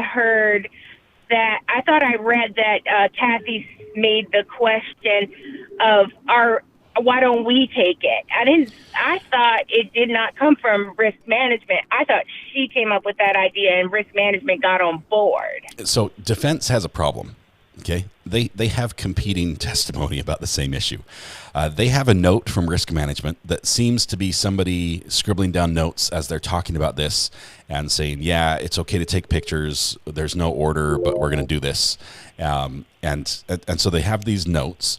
They have, on one side, they have Cathi Bedy saying, I was told to take pictures. They have someone else, a doctor, who says, no, I wanted the pictures taken. It was me. And it was for medical purposes, but they're not in the file. And they've got all this sort of, you can't put the pieces together and make one whole puzzle. Okay. That they've got all these pieces that a little bit contradict the other testimony that's come in. And unfortunately, this is their dilemma. And I don't know how they're going to spin this in closing arguments to try to make all of this make sense. But they have to have some sort of theory of defense where they can say, this is the explanation about the pictures. And this is how it happened. And this is who was there. And this is who did it. And this is, I don't know, they probably won't say this is whose hand it is. We don't know. We don't know whose hand that is. Surprise. Great question. Thank you so much. I've got Jules on the other line. Thank you for being there every day. You're welcome. Thank you so much. Nope, I just lost Jules. She just hung up. She'll give me a call back if you guys give her a minute. Amber says, how has defense validated the specific questions they noted belong to that specific juror? I think on the questions, don't quote me on this, but I think the jurors write their questions on the papers, or write their juror number on the paper. Then the judge does his own. I read this page 1. I read this page 2. Call from Jules. Jules, good morning. To accept, how are you doing? press 1. To send a voicemail, I'll try press that again. 2. Come on. I'm trying to accept. I'm trying. I really am.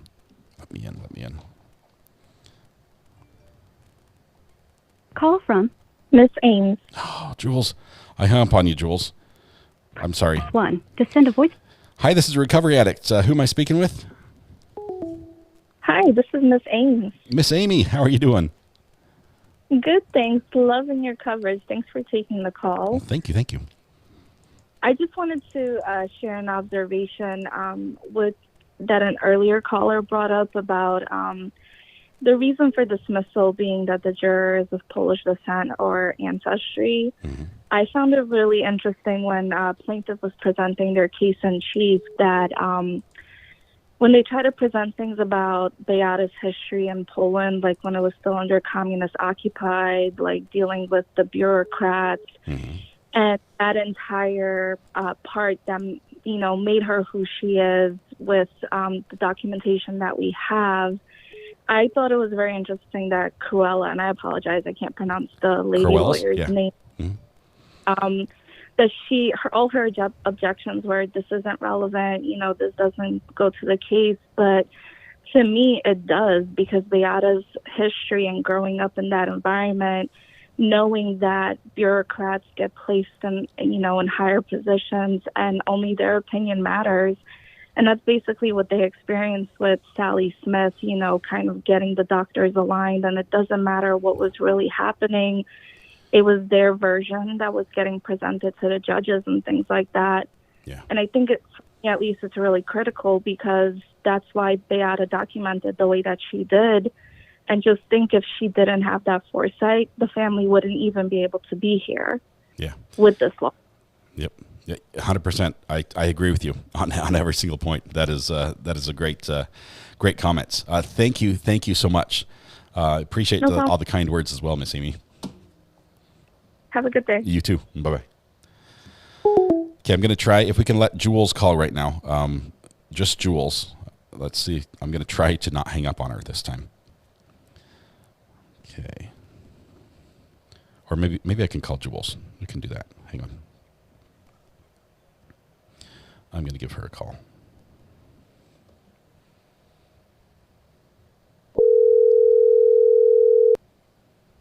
You're a popular guy this morning on your phone line. Sorry, Jules. I tried to answer your call and I hit the wrong button, and it takes 10 or 15 seconds, but it ends up hanging up on you, and there's nothing I can do to stop the process, and I did that. I apologize. No, don't apologize at all. I'm so happy to hear all these people that have opinions to state. So. First thing, did you notice the time when I sent you the document? Did you notice the timing of what time they filed it? I did not. Was it right at the end of the day, like 4 o'clock? 3:59 Oh my p.m. goodness! 1 minute before the deadline. 3:59. They were like standing there watching the clock, and they're like, and here it is. Yep. I checked this morning, and the plaintiffs have not filed their response yet. I would suspect, though, that it's going to be filed long before the 4 p.m. deadline. Yeah, I hope so. Jules, I have to ask you this. We saw the other day Mr. Whitney talk to the judge, and I guess Mr. Anderson as well, a little bit about the fact that they did not receive everything they wanted to, and everything sort of that they felt the judge had given them authorization to receive from the hospital, specifically the report, right? They did not receive that. They got a bunch of other ancillary stuff, and we called that. Okay, this is the game that they play during discovery, and it's done in every trial. But what's your thoughts moving forward? Do you think the defense tries one more round of stalling, of not able to find, we're trying to get that, or here's the best we could do, we found this copy that's a summary? What do you think they're going to do? Or do you think that they realize they've been caught with their hand in the cookie jar and they just deliver the goods? They've been caught with the hand in the cookie jar. They know. There's no way they can. They tried to dance around it the first time. And you saw how he was. No, they know they can't play with this judge now. Yeah, Dracula PDF not found, says Joe CH. Dracula.pdf not found. That's hilarious. Can you please, let's see, Becca Lynn says, Jules, can you please re-clarify which juror this is? We're talking about the juror, the request to dismiss a juror. Which one are we talking about? When we say juror number 1. Jurors come in. You know what? I'm losing your audio. Hold on just one second. Okay, can you hear me now? You have me now? Yeah, so I can hear you, I just yeah. asked the question, which juror are we talking about? And they'll start over there. I won't touch my phone this Okay, time. well, I have to explain this. When they walk in, okay, the numbers that I gave you is the way it appeared to me as they walked in. I was under the assumption that they walk in order of their number. So my number 1 was a female. This is not a female. It clearly states in here that this is a man. So the order that they enter the jury booth, they're not entering in their order. You know what I mean? Is the jury booth, is it a row of 6 and a row of 6? It's actually a row of 7 and a row of 7. So the first row is completely filled. The first row has 7, and then the second row has 5. So it's possible that the window seat guy has to get in first, and it's number 7. So the judge's number 7 walks in first. It goes 7, 6, 5, 4, 3, 2, 1, and then 12, 11, 10, 9, 8 on the back row. So Scott, yeah. If that's how it is, if you're right, and I suspect now that you are, if you're right, then juror 1 is my juror 7. Oh, man. Yeah. I mean, if that's how it is, if I had the numbers backwards. So you're juror 7. So just to clarify, we know it's a guy, right? We know it's a he. We know it's a he. Mm-hmm. Yes.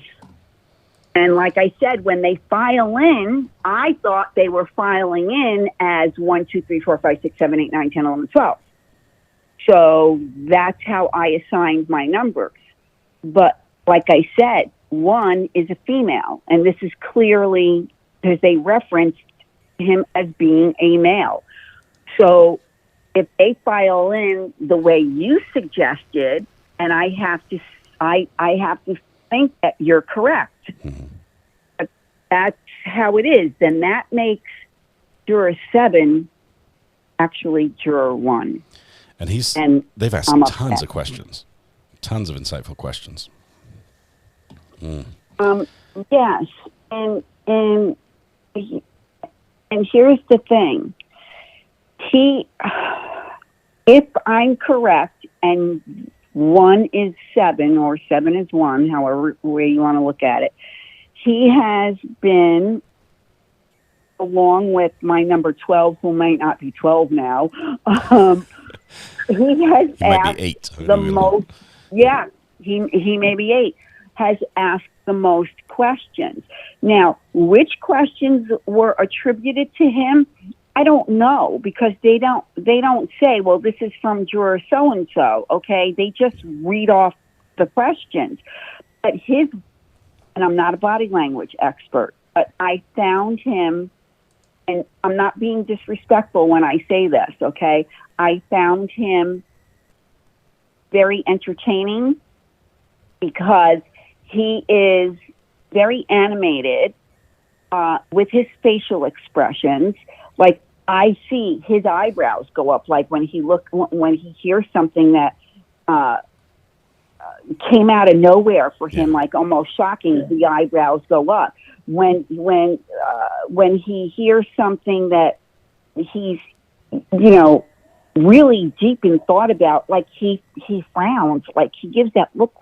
He squints his eyes and he looks straight at the attorney asking the question, and that's another thing. He always looks at who's asking the questions and then the witness's answers, he's like a ping pong ball going back and forth. Man, was he the one with orange hair? Was he the one that? Yeah. Okay. Yes. Kimberly. That's why I said he's very entertaining. What a huge loss for the jury if that's the case. But the right thing to do, if there is any sign of prejudice, if there's a sign of bias, if he has broken the law or the rules, the right thing to do for the judge to prevent an appellate, appeal court overturning the decision is to let this guy go, and the judge has to weigh this. So I think number 7 is the sort of guy I'd like to play poker with. If I could be across him on the table, I think I could see his tells. Well, yeah, and somebody just asked in the chat if that's the ex-cop. I do believe that he is the former law enforcement. I do believe that. I can't tell you for sure, but I do believe so. And then there's another, the youngest juror. The youngest juror, in my opinion, is my number 12, who may not be 12 anymore. So, but he seems, and he's the one I believe. When you asked me about the newbie thing, that's the juror that I think that did that question. Yeah, the game because he's the youngest one. Yeah, I thought they attributed that question to number 7 in the motion where they said newbie. I'll have to go back and reread that. Well, yeah, but they did. That is in the motion now, and that's why I'm so. I thought so. See, I told you. I just sit there and watch and take notes. But I thought that question would have come from a younger person, and that's why I said that's who it was. But apparently, I was wrong. Yeah. I learned something. Go ahead. No, you go first. No, I learned something that they obviously put their juror numbers on their questionnaires, because how would they? That's the only way they would have been able to identify, identify who asked what questions. Yeah. When you think about the options, if the judge sides with the defense on this motion, what do you think he would do? Do you think he's going to excuse the juror and literally, say, "See you, you're done. You don't even need to be here." Pretending to be on the jury, it was an alternate, you can go home? Or do you think he's going to let this play out and so the other jurors don't know that he was originally a deliberating juror and was switched to an alternate? Okay, well, the jurors don't know if they're deliberating or not. If the judge sides with the defense, and I'm not going to make any kind of an opinion yet until I see the plaintiff's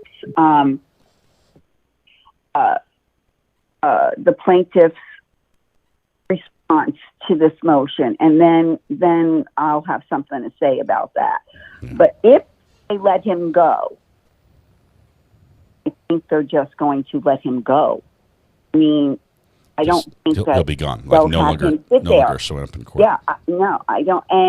And the jurors, they'll be told, in past cases that I watched, they'll be told that he was excused, but they will not say why. Yeah, it could, and it could be anything. It could be like the way the judge does this typically when I've seen it as well. It could be, they had a health reason or they had a family emergency. It could be the judge does it in such a way as to not be like, hey, one of you wasn't following the rules and now you're out. You guys stay in line. It won't be like that. It will be done very, very professionally. Very, very discreetly. But I know I heard you say earlier that you don't think that the judge, and correct me if I misheard you, that you don't think that the judge is going to question the juror under oath. Did you? I've got there's a 50-50 thing. One side of it says the judge is going to question them. And the jurors can say all the right things because the judge has to look, and they have to find for cause, and that they've already complained. Everything they put in this motion, they've already raised to the judge when it happened. right? And he's already ruled on every single thing.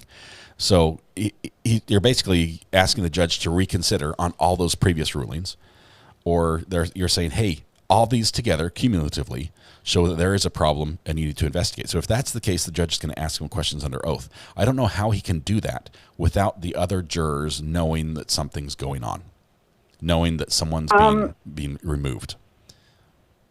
It's like all the rest of you go and you stay type thing. You into the principal's office. They're going to know. So either if he wants to avoid the chance of people knowing that somebody just got kicked off the jury, he can just shuffle the cards and say, you just became an alternate, and no one will know. But at the same time, I don't think that's how it's going to go down. I respectfully disagree with that, but we'll find out on Monday. Yep. This is how I think it's going to go down. I think first thing at 8:15 in the morning, the first thing they're going to do is discuss the jury issue. And now the jury does not get there till 9:00. Well, they usually get there around 8:45, but they're brought in at 9. I think the first thing they're going to do is discuss the jury issue, because the other thing is going to take too long. I think before it actually starts, I could be wrong, but I think that they're going to bring him in and he is going to be questioned and then released. Yeah. I don't want him released, but released. And then what'll happen is, then when the jury does come in, then he'll announce that, he was released and not give a reason why, and just say he was released. I have to admit, the more I think about it, and we're going to disagree on this one, the more I think that he needs to go. The more I think he needs to be off. I think the judge has been so careful in making sure that that there's no hint of a problem, that his rulings are right down the line. He's playing fair and making sure that this is a fair trial for both sides. I think that even just because there's an allegation and some supporting information, I wouldn't say evidence, but some supporting information to that allegation, I think the judge should say, you're out. We need. I stand corrected. Yeah. I stand corrected. Magical Mary in your chat said the judge stated that they're going to do the IJ first. Okay, that's fine. Either way, I can't believe, especially with the plaintiffs going to file a response on it. It has to be addressed no matter what. And I can't believe that Judge Carroll is just going to say willy-nilly, okay, he goes, without questioning him for the record. I hope he questions him because I want to see that process. I want to see it go down, and I'd love to hear the answers. We love to see behind the scenes a little bit, and that lets us do that. So just selfishly, I hope that happens that way. But I can see the defense's argument to say, hey, we've got proof. There's no rehabilitating this witness or this jury member. It's best to just get rid of the bad apple before it poisons them. So I can see both sides there. I can see both sides, but again, I want to see what the response is from the plaintiffs. But here's the thing. Everybody has heard each other's questions. So those questions and answers are out there. So in that document, he states, one of the things he states is, about him being basically poisonous to the other jurors and, and could cause a hung jury or whatever. They know, each of them know who wrote questions. I mean, they sit in that jury box every day. They could see who's writing the questions and turning these papers in. And how could him being removed change anything in any of these jurors' minds? I don't know. I think we'll have to leave this up to the legal minds that get paid to make this decision, and the judge is paid to draw this line. So we'll see what happens Monday morning. Jules, you have been absolutely phenomenal in providing information. I'm still I'm designing you a custom hoodie. What? Yeah. I don't know what to put on it. I want it's going to be a zip up hoodie. Okay, just because I think I've watched your style. I think you're more of a zip up than a pullover type hoodie person. It's going to be either a dark gray or a black. It's going to say Recovery Addict on the back, but I don't know what to put on the front pocket. And I want something like court observer or something. That. I know I don't, but I'm doing it anyway. So I'm figuring out how to do it, and then I'll call you and get size information. We'll get that over to you. But you've been phenomenal.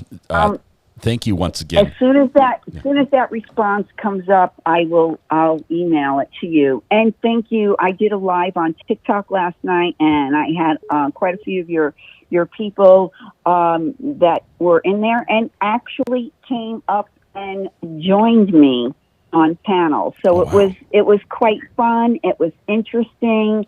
Yeah, I wasn't feeling well at a couple points. I had to step away, and they took over for me. So you have one of the best following in the world. I just want to put that out there. I would say you're 100% right. This community is absolutely amazing. Jules, thank you so much. I've got a million calls coming in. We're going to try to take a couple more, but we'll be talking to you again soon. Thank you. We'll see you, Jules. Bye. Bye-bye. All right. I'm sorry, we had 50 calls come in there. Let's see. Mrs. Ari has something while I look something up. Just one second. I apologize if this has already been asked and answered because I didn't hear what Jules said there. But I do have a question regarding the jury when it comes to taking a juror out because of any reason. I have to ask, with all of the carefulness that has gone into to making sure that this is fair, how is that fair? Right? How is saying, well, we want to put our hand in the pot and pull out that potato right here because we don't like the way that it's bobbing around? That if this jury was not asking questions and they just went to the back room like every other jury and they made a decision, they would never know that one person swayed it unless the jury spoke. So it seems just wrong to be able to say, we're going to change things here and call it fair, when you couldn't do that in a regular situation. You shouldn't do it. I'm still thinking about a potato bobbing in the pot. Lillian. Lillian, this is a Recovery Addict. How are you doing?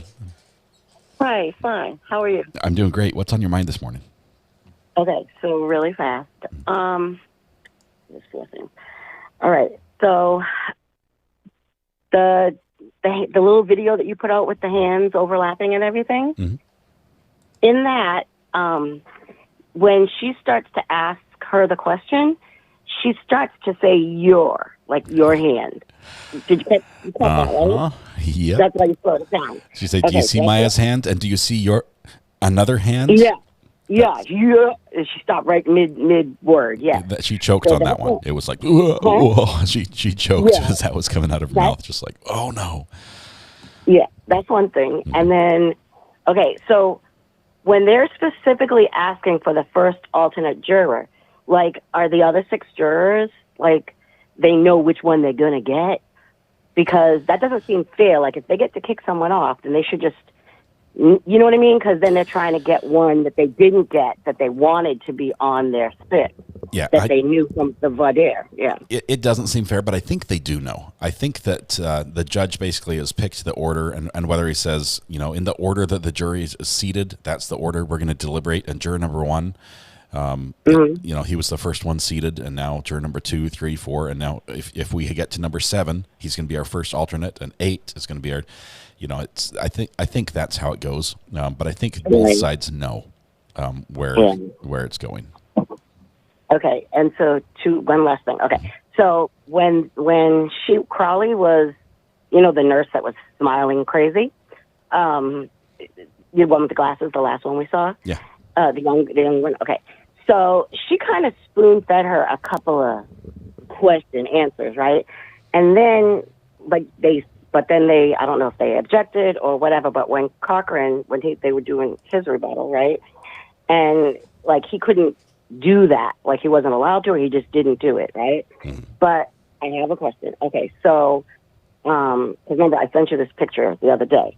When he asked, and then he goofed, and he didn't say, he just said, they told her to take it outside my office, because he missed that first part where she said, "Do you want to go outside?" And then the person in the office told him that, right? Right. So We're talking he'll about have to the altercation with Cathi Bedy in the hospital that she was written up for. Right. This the one after the two verbals, where they said at one point people said, "Hey, you guys, we're in the hospital. Patients can hear us. Do you want to go somewhere else?"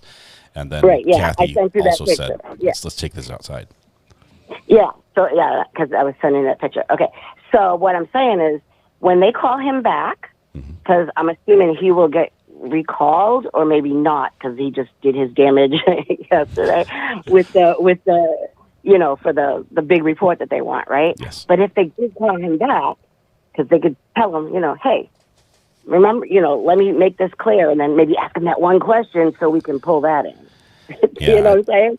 I'm right not sure. Now, maybe it doesn't matter anymore. I think that's like the small fry at this point. There's a big fish that they're reeling in with this witness, and it's gonna be, if this comes in, it's huge. I used to play a video game called World of Warcraft. Right.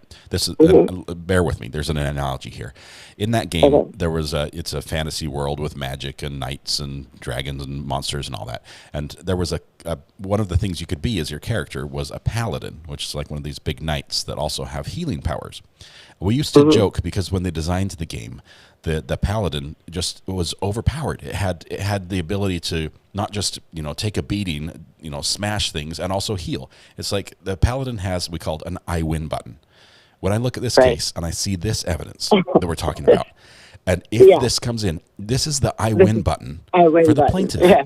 It's just, I don't know how any jury can look at this and see and look at a finding from the Joint Commission, a federal report, whatever it is that's shown to them that shows the hospital was faulted and was in immediate jeopardy in the same areas that the plaintiff is saying we had a problem with the hospital in these areas during the same time. How can they look at that and say, no, we're with the hospital on this one? I just don't see it happening. It seems to me like that's an I win button for the plaintiff. Yeah. And the whole thing about, I understand if somebody did something and they saw somebody posting something, but you're supposed to ask questions. This is the whole reason they're letting them ask the questions. So, you can't just say, I don't like it. I mean, I don't think he's done, I read the whole report, and I don't think that he's really asked anything, really bad. I mean, maybe the phrasing they don't like, and they call him the hostile juror probably, but yeah. And so I'm going to try to send you the picture if I can find it when he turns around and he looks at Shapiro. It's a death stare. I'm looking for it now so I can take a screenshot. Wonderful. But yeah. Tk you so much. When you talk to Jules, tell her we love her. You know that. Yep. Appreciate the call. Thank you. Bye. All right, you guys have some fantastic observations. I apologize. I think I've missed a couple super chats. CLO, I see you gifted 5 memberships in there as well. Thank you, my friend. I appreciate that. Another call coming in. I'll take as many calls as we can today. Call from Brooke. Brooke. Hey, Brooke, this is Recovery Addict. Are you there? Yeah, I'm here. Brooke, how are you doing? Good. What's on your mind today?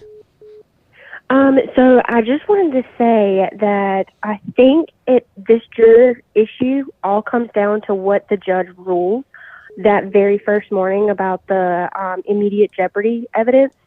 I think that it will come into play of what he rules. If he rules that some of that can come in, or he can cross them, or whatever the plaintiff and the defense does with that. But I think if he does say that some of it can come in, I think right after, and they go into the juror and discuss what they're going to do with the juror, I think if they remove the juror right then and there, no questions asked, then that comes into play with the other jurors questioning why that person was removed. But also, if they're able to keep that juror on there when that evidence comes in, the defense is running the risk of the juror asking more biased questions about that evidence. And if that evidence comes in, it's going to be bad. Can you imagine the jury questions after this report is read to them? If it comes in, it's over with that juror specifically with his biased questions. This is the time when you just offer to write more zeros on the check. Really, and unfortunately, for the hospital, the Kowalskis are not accepting that. They want a judgment. They want a jury to rule on this, even if it means a smaller amount. It seems that that's what they're pursuing, because the hospital wanted to settle before, and they just won't. But Brooke, great observations. I really think that the one juror will be no questions asked. After all that comes in, I really think the judge is going to rule that it's not cut, like that juror is going to be cut completely, like no fake alternate or anything like that.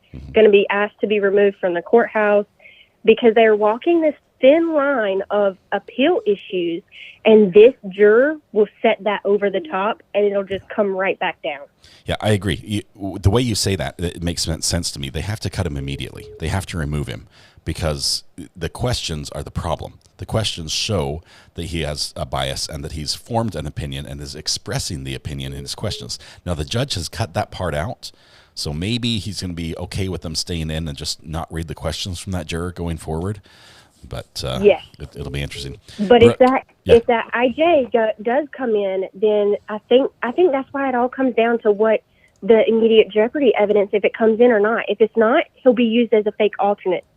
Yeah. But if it is, because he's not deliberating anyways, and they'll just come with the overall generalization as he was an alternate. But I really do think it's just going to come down to the evidence that comes in or not. Yeah. And it's going to be first thing in the morning on Monday. I cannot wait. I'm giddy already, and we've got a couple days to sit here. I know. It's going to be fireworks from the get-go. You guys do not want to be late. I don't know if you have any sick time stored up, or maybe your boss gives you like a free day to take off. Monday's the day. That's the day you want to do it. We also got closing arguments the same day. It's going to be incredible. All right. And I showed my husband the video that you made, and he said, no, that's the same hand, and he knows nothing about this. Yeah. He's like, yeah, that looks like the same hand. What are you talking about? Yeah, I don't know if they're going to pursue that at all. I mean, I don't know. The defense probably is never going to see my video, but to me, but I don't even think the plaintiffs can, because it would be a demonstrative aid. Mm-hmm. And then they said that at the end of the day, the other day, yesterday, that those would have to be turned over to the defense, and the defense is obviously going to say, no, you can't do that. Yeah. Yep, I've got calls coming in I need to jump to. Brooke, thank you. You've had some fantastic inputs. Hey, we're just down the road if you ever need help. All right, thank you very much. We'll see you. Bye. Bye. All right, JSF, I saw your comment, and I'm trying to jump back to it because it was something I wanted to say or answer. Just 1 second here. Ariel says, juror number 1 is not ex-law enforcement. See Tori Nihas jury questions. Ivan's on the phone. Just 1 second. Call from Mr. Ivan. Ivan, my friend, how are you doing? Holy cow, you're harder to reach than Howard Stern. I've never been able to reach him, so nor have I tried, just for the record. Holy moly. Happy Friday, Ivan. How's the world up in your neck of the woods? Hey, we got snow on the ground. We got customers in the store. Life is good. Once things get cold, people find a way to warm up without cranking the furnace on, Yeah. I don't know. So you think the judge is going to move with a swift hand, huh? You think he's gonna take somebody out? In the jury process, yes. I think if there's a way he can avoid this joint commission thing coming in and still be fair to the plaintiff, I think he'll avoid it. He does not want to walk down this road. There's still an option there, but basically the plaintiff has the upper hand, and if they want to bring it in and it is relevant, the judge's hands are tied, and that will be coming in, at least in part. I just feel like the judge at this point, he's given a lot of stern warnings. He's given a lot of, if we do this again, this might happen. But at the end of the day, I feel like, because there was that other ruling where, we were sure he was going to, do whatever. And then he came back from his little break and cooled off. I just feel like he's been a lot of, selling wolf tickets. And he's just, not that he doesn't have control, but I think he gives warnings and then doesn't really, I don't know, man. I don't know. I don't know that that's going to happen. I think defense knows he's not playing around. He's already threatened to drag a hospital executive in there, basically send my bailiffs over right now, and who do we need to cuff to bring him into courtroom to answer these questions? I think he's not playing around anymore. I think Ms. Corrales is going to accurately send that message to Mr. Hunter that now the time for games is over and we have to deliver here. So I think they're going to do it. I think we're going to see the report, which has not been public to date. But once it gets entered in this, I can't see how it's not made public. The judge may seal it. I know he could do that. Can't he like redact the whole thing basically? He might seal it so that the report itself isn't made public, but parts of it are presented to the jury, or a summary of it, or just basically just enough so that a witness can testify that actually what you heard was not true. So, but that report is not public to date. That report is not public. The initial that we're talking about. So. It's going to be spicy. Well, Monday's going to be the day. Well, make sure you have us on playing in the liquor store, because everyone's going to be watching. Yes, it'll be on the big screen. But all right, man. Well, congratulations on all the new people. It's crazy. That's wild, but I'm glad to see you growing, man. Thank you, my friend. Mean it. So, I appreciate that. Have a great day. Thank you very much. Yeah, love you too. Bye. Bye. Ivan is a good friend. I really like Ivan. We talk a lot off air as well. Even though we've never met, at least not yet. We'll have to rectify that. Call from Naya. Naya, this is Recovery Addict. How are you doing this morning? Good, thank you. How are you? Good morning. I'm doing well. Thanks for being patient and connecting finally. What's on your mind today? Well, I actually wanted to follow up because I did send you a few messages yesterday about this issue with the report. So just to give some background with myself, I am a registered nurse. I've been so for 17 years. I have worked in all kinds of settings, including hospitals. When it comes to these reports, I have first-hand knowledge of these. I have worked with these reports. I just wanted to clarify a couple things. The report that Dr. Cochran was referencing when he was on the stand the other day, that is a report from the Center of Medicare and Medicaid Services, which is known as CMS. That is not Joint Commission. So the Joint Commission is actually a not-for-profit organization that they provide accreditation to hospitals that want it. So it's kind of like a badge of honor that they get to say, oh, we are Joint Commission accredited. It's like really board just, certified for doctors, but it's for hospitals. Exactly. And they pay for that. So it doesn't necessarily make them a better hospital. They do have to meet certain criteria to get the accreditation. But at the end of the day, they pay for that. So doesn't that's just a badge of honor. Doesn't it have an impact on some federal funding or federal programs they can work with and bill for? Doesn't it require? No, actually it doesn't. The Centers for Medicare and Medicaid, which is the CMS, they are the ones that provide the federal funding. Whenever hospitals or doctors' offices, if they accept Medicare and Medicaid insurance, they are receiving the funding from CMS. So CMS is the one that will withhold funding if there's any sort of situation. As a matter of fact, that was in the article for Tampa Bay Times that they had to make a deal, a 12-month plan with CMS so they would not lose their funding as a result of this issue.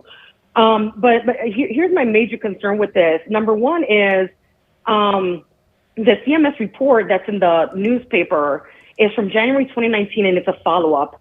And the plaintiff made it very clear they want that original September 2018 report. Right. On that report, it's going to determine whether this was their standard review, which is a 3-year review that CMS does. They do an unannounced inspection every 3 years. The other time they do inspections is if there's a complaint, and therefore they will do just a focus inspection related specifically to the complaint. If Hunter is right and he says, well, this was from the Heart Institute and this was a focused inspection that was done in September 2018, I don't believe it's going to be relevant, and I don't think the judge is going to be able to let it in. Wasn't Sally Smith tied to the cardiac unit? No, Sally Smith. No, she wasn't. They say she's like, was it Cathi Bedy? Cathi Bedy might be, yeah. Somebody was tied to the cardiac unit, and I was wondering if that would be enough of a tie. but possibly. I honestly don't know, Scott, and that's my concern too. That if this was a focused inspection, the judge is going to say, well, this is not relevant because this was after Maya's hospitalization, and they won't let it in. Now, if it's the 3-year, then absolutely it's relevant. Okay. And because it wasn't just focused on the heart hospital, they found a tremendous amount of issues that was system wide. So if it's within the time frame, I do think the judge will let it in. Yeah.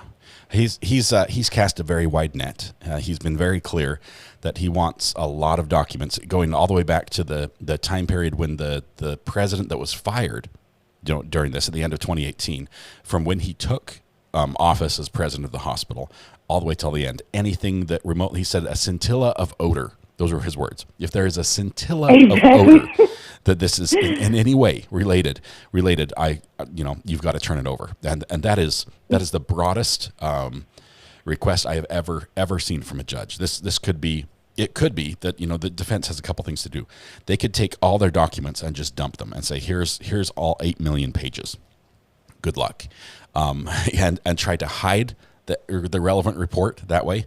But I don't know how they could exclude that relevant report with the terminology that the judge used and how clear he was. He took 10 minutes telling Ms. Crowell's exactly how broad this request was and how unfavorably he would look upon the situation if they didn't turn over this report because he didn't use the right keywords, or he's like, I want it. You know what it is. I want it, and it better be there. Exactly. And it's because of their shenanigans. They got away with this with the hospital policies, the HR policies. Yes. They were like, oh, well, we didn't know what to search They for. fought for 5 years over that, and they found it it in 15 minutes when the judge finally put the thumb screws down. It was crazy. Exactly. And so that's my other concern is they're going to say, well, you asked for joint commission reports. Here's the joint commission reports. This is not joint commission. This is CMS. Yeah. That September 2018 report is CMS. So I'm hoping that they turn in everything, just like the judge said, and not come up with the excuse of, no, well, you asked for joint commission. This is all joint commission. Because I did review the joint commission results, and they did pass in joint commission. But joint commission is not as thorough as federal investigators, such as CMS. Yeah. Well, so I'm hoping they don't play that game. The judge did say the federal investigation, anything federal, any agency, whatever, he included that in there. Well, we'll see if it all comes in. But we might have Dracula, as Leeward says, Dracula waking up on Monday. And let me tell you, I really want this to come in. I'm pro-plaintiff. I really want Maya to get this closure and win this case. So, but by all means, I'm not trying to burst the bubble. I really want that report to come in. It should come in. It has to come in. But, just wanted to clarify a couple things, Yeah. Thank you so much. That inside knowledge is so helpful for us to understand the process. Thank a lot you. of us Thank just you don't so much work for in this. taking my call. Not a problem. Thank you so much. Appreciate your patience. We'll see you. Have a good day. Yep. Thank you. Bye. All right. This caller is unfortunately incorrect, says Talia. I don't know. She seemed pretty smart about some things. Give me if you've got another opinion, let's discuss it. It's coming in. Let's see. The notice of conducting the depot is now on the Saratoga clerk website. Okay, so this deposition, this is about the IJ stuff. They state they are taking the depot on CMS, AHCA, Joint Commission, and any other governing bodies between 2012 and 2019. Okay, so that's that. Any other governing bodies? I think they're gonna fit everything in here. Let's see who's on the phone here. Call from Matt. Matt, this is Recovery Addict. How are you doing this morning? Good. How you doing? It is morning now. It's been morning for a while. Where are you calling from, first of all? Australia, Cairns, Australia. Oh, wow. Welcome. That's why you had so many numbers on my caller ID. Yeah, it's literally midnight here. Well, Matt, first of all, thank you so much for watching from the other part of the world. What is on your mind? I was watching the video that you did of the hand overlay. Before my CPRS got really bad, I was a sound and lights technician, and a part of my job was photography. And I've actually trained some police officers in photography, and that. So I can testify and all that kind of thing. And you're spot on. I can say without beyond reasonable doubt, that is her hand. To a degree of professional certainty, yes. Is this Matt? Yes. Are you Matt Bond? Is this Matt Bond? I am Matt Bond. The spiffy mumbo You're my jumbo. spiffy legal mumbo jumbo recovery dude. Thank you. I love the accent. Love to hear your voice. I love to put the sounds with the name. But first of all, thank you so much. You've been very generous, both in super chats and just in your time with us. Thank you for covering that's it. That's wonderful. What is there anything else you'd like to share? We've got a bit of a crowd. Yeah, no, I just wanted to confirm. Yeah, I just wanted to confirm from my professional point of view, I do a lot of composite photos and that, and overlaying, matching up the veins and muscles in hands is, unless you're spot on, it stands out like a sore thumb, and you had it spot on. The only way you're going to get it like that is so easily is if it's the same hand. Yeah. It's her, without a doubt. Yeah. And I will tell you, I went through every single testimony, every deposition video, every time she was on the stand, and scrolled and I watched every time. And I've got screenshots of every time her left hand came up on the screen, and I went through every single one of them to try to find the hand in the right position, so that I wouldn't have to, it's a three-dimensional thing. I wanted it to be naturally in the same position from the camera angle that we had before, and that's the best I could do on that one. But to me, it's the same hand. I can color match it. I have color matched it after seeing your video. I went and did the same thing and color matched it, and it's just the lighting that makes it look slightest difference. That red mark that you saw on the knuckle is a scar. I enhanced it. Okay. She's got a scar there on her knuckle, which will be a dead giveaway. Yeah. So. Wow. Matt, thank you so much. I love that you've... no problem. Do I pass? Can I be what is it you call it again? What is the profession? Yes, you are definitely a spiffy legal mumbo jumbo talky recovery dude. Thank you so much, Matt. Great to hear from you. Thank you so much, and happy early good morning to you. So good to hear from you. Yes, and thank you so much for covering this from all of us with chronic pain and that. It's good that we finally feel heard. Yeah, I'm glad we can do this for you. Thank you so much. I appreciate you. We'll talk to you again. Bro. Thanks, Matt. Later, mate. Bye. Bye. What's Life 76 says, watching from New Zealand, 3:33 a.m. Just rewatch the question that asked. Hang on one second. We're going to try to pick up this while I'm reading at the same time. Come on. Oh, I pushed the wrong button. Hang on. I can do this. Did I? Oh, I'm in Zoom. How did I get in Zoom? Okay. Can you read the question? Watching from New Zealand, 3:33 in the morning, just rewatched the question that caused all the trouble. If you look at the doctor during and directly asked, I don't know if I read that right. He looks over to the defense table. He knew exactly what was happening, and I'm not saying that. It was about to hit the fan. It did hit the fan, and it doesn't smell like roses. What's Life? Thank you for the huge generous super chat. I appreciate that. All right. Did you notice the bedside nurse wasn't wearing her wedding ring shown in the picture while on the stand? I noticed it was different, but I think there's enough about her hands that you can tell that we've got two different people. We've got another caller from overseas. Let's see who this is. Nicholas. Hang on. Call from Christy. Hang on one second. Hang on. Wait. I'm trying to pick. Hello, this is the Recovery Addict. Who am I speaking with? Hello? Oh, come on. Hello, this is Recovery Addict. Are you there? Oh, I hung up on the second one because I got two at the same time, but I had a call from, I think it was England, because it had a 4-4 area code or country code. I love the accents. That's why I was being a little biased and trying to pick up that call. I need a new phone system. This Google Voice burner phone is not working very well. Let's see. On the Sarasota Clerk website, look up case number. You can pull up the notice of depot and the scope of the questions they will cover. We just heard about that. We just heard that is posted here. That is the depot that's happening today, the IJ depot, excuse me, that will cover with the hospital executive. I don't know who the executive is. Do you guys have the name and the position that they're in, because that would be quite telling. Okay, let's see if I can take this. Here we go. Call from. Hello, this is Recovery Addict. Who am I speaking with? Makla.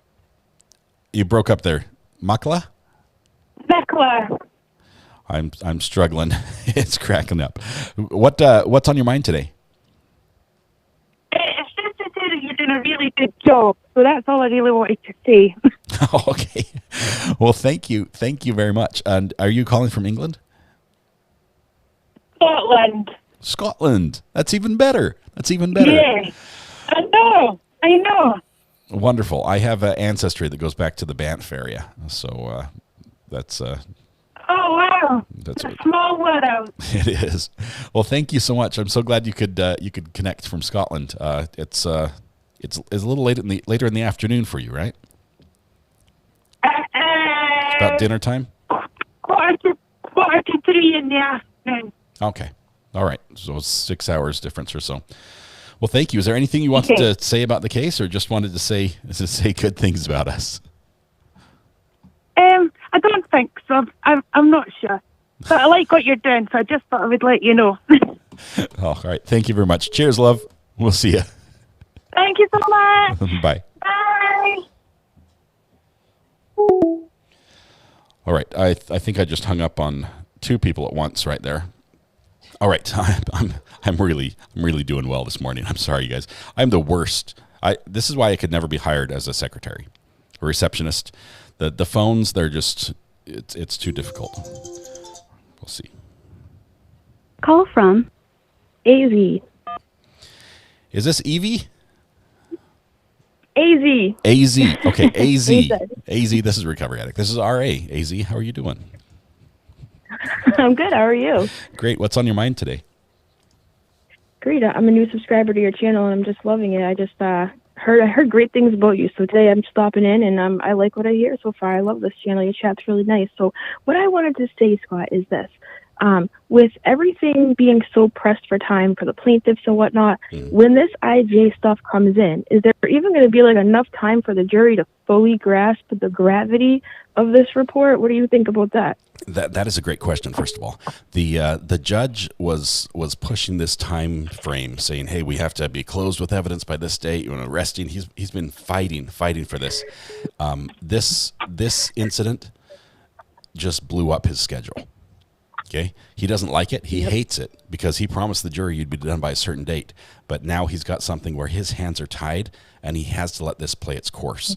So he's going to do his best to let it follow the schedule as much as possible. And he's still trying to move ahead with everything and anticipated closings on Monday. But for that to happen, defense cannot play any more games. And if they play a game, he's going to be livid. He was going to be livid. I think we're still. We had to shuffle everything. They have to condense it. They might be working a little bit late in some areas, and it might be a little bit of inconvenience to the jury, but I think we're still on schedule with the judge. He's just not happy about how tight it is. Right. I just think of all the possibilities that come along with this type of new discovery here being out in the open. It's crazy. It is so big, and I wish we had more time. I don't know what implications this would have for other families who have been involved in the hospital, if this might present opportunities for them to pursue some sort of litigation that they feel that they are, should be able to do, that they weren't able to before. If this gives credence to other things, it could be massive. It could have, far-reaching ripple effects for the hospital and for families that were there. So great question, and thank you very much. So one more thing, Scott. Mm-hmm. If you don't mind, one more thing. Yeah. So when that Dr. Anderson took the stand and he was talking about how they passed with flying colors and all that stuff, right? Like, do you think that he knew what was really going on, or do you really think that he got an outline from the defense and just went by what they said? Because them even having him up there, like, what were they thinking? Like, what were they thinking? I think he testified the truth, that they gave him enough information that he could truthfully answer based on what he had seen, and they didn't give him the relevant information. So this is a problem, okay? Because the judge has referred to this as materially false information, and it originated from the defense. And this, when you go back and look at the breadcrumbs leading up to this, look how much the plaintiff focused on this and where this information came from and what he reviewed exactly. Okay, they're basically saying defense gave you information that was materially false. This goes against the oath that these lawyers take to be officers of the court, where they are duty bound to ensure that evidence is presented is not false. And if there is false information presented, they are duty bound to correct it. They have an oath they've taken, and it's, I mean, we're talking words like disbarment can come into play. Now there's a high standard that has to be met for knowledge of what happened, and the fact that Hunter says, "Oh, I wasn't there when the testimony came in," I'm not sure exactly what he said. I'm not sure if that's enough to get him off the hook, because they prepared the documents that they sent to the witness. Right. So. Exactly, and that's what I just can't see past that. Like, I wonder about the implications that will follow from this, play they put on the stand anyways. But thank you so much, Scott, for giving me your input on that. I was thank you for the call. You would think. Great to talk to you. Thank you very much. We'll see you. Thank you. Bye. Bye. Call from Mary Ann.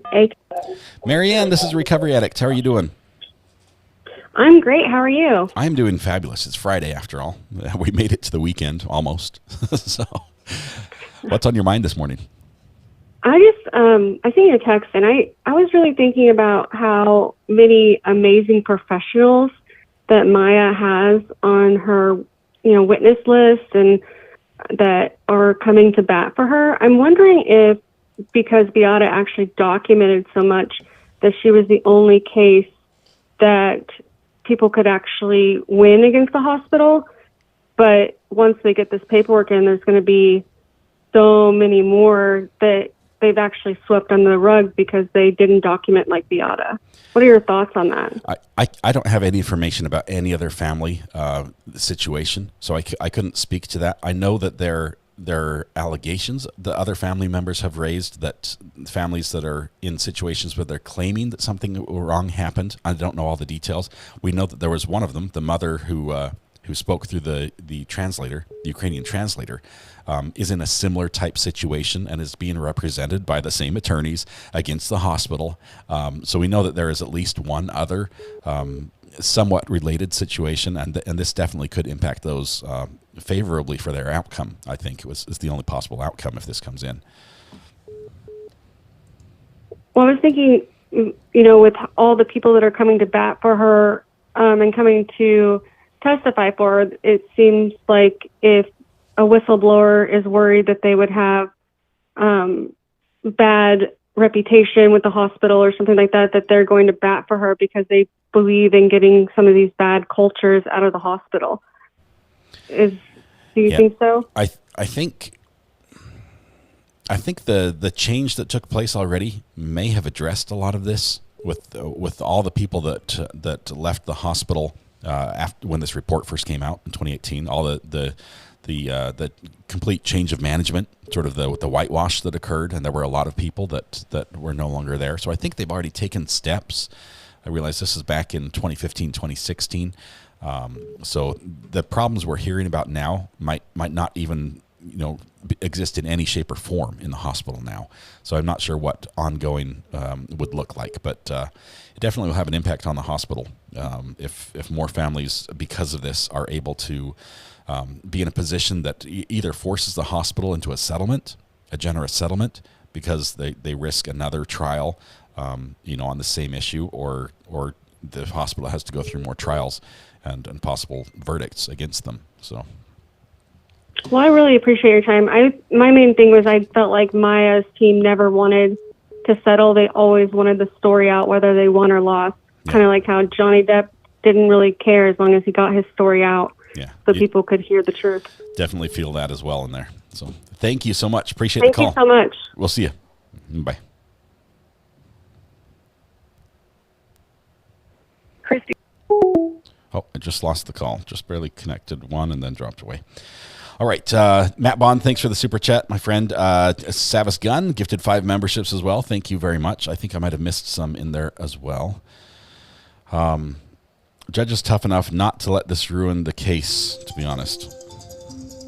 Do you guys like my ringtone? Call from I change it? Jessica. Jessica, this is Recovery Addict. How are you doing this morning? Good. How are you? I'm doing fantastic. What's on your mind?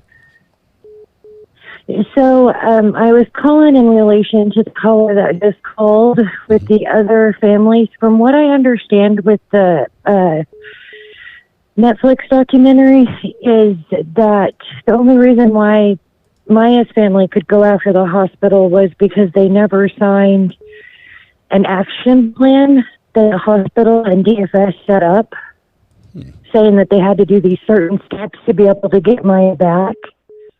They never signed that, and that's the only reason why they're able to go after the hospital. Okay. Let me, I don't know. I'll tell you, it's interesting, but I've really, throughout this trial, I have not focused on any other families. The only one we've heard about is the one that testified. But it's interesting. It's interesting to note, and I think it's from just like a 30,000-foot view. Clearly, there are other people other than the Kowalskis that are looking at this case saying, we can't wait till Monday to hear what happens because this will have an impact on us going forward. So... Yeah, and no, in the documentary, they talked to other families, and I still have not watched that. I tried to stay impartial as I go into this, so I still have not seen the documentary at all. So don't spoil it for me. I don't want to know how it ends. I'm just kidding. Okay. Okay, sorry. But no, thank you very much. I appreciate that. All right, and thank you for covering this case. I know it's a hard one too. It is a hard one, but I'm happy to do it. I've met some just phenomenal people doing this. So thank you so much. Well, thank you. Yep, we'll see you. Bye. All right, have a good day. Bye. All right, KTS says 4 months. Woohoop! Can you please give me a quick lowdown on what's happened regarding defensive issues? I've missed so much. I'm a bit behind. Christina, this is Recovery Addict. I'm trying to answer this question for KT if you hold on for just 1 second. Can you give me a quick lowdown what's happened regarding defensive issue? I've missed so much. I'm a bit behind. KT, you might have to rewind on this one. It's been a bit of a day. It's been a bit of a day. Hopefully we can catch you up on the tail end of this if we can summarize everything. Christina, what's on your mind this morning? Hi. Yeah, I texted you. I just wanted to let you know in that notice that I had mentioned on the pages 4 through 7, they give their schedule, the scope of what they will cover, and it is everything. The even IJ, on like the IJ deposition today.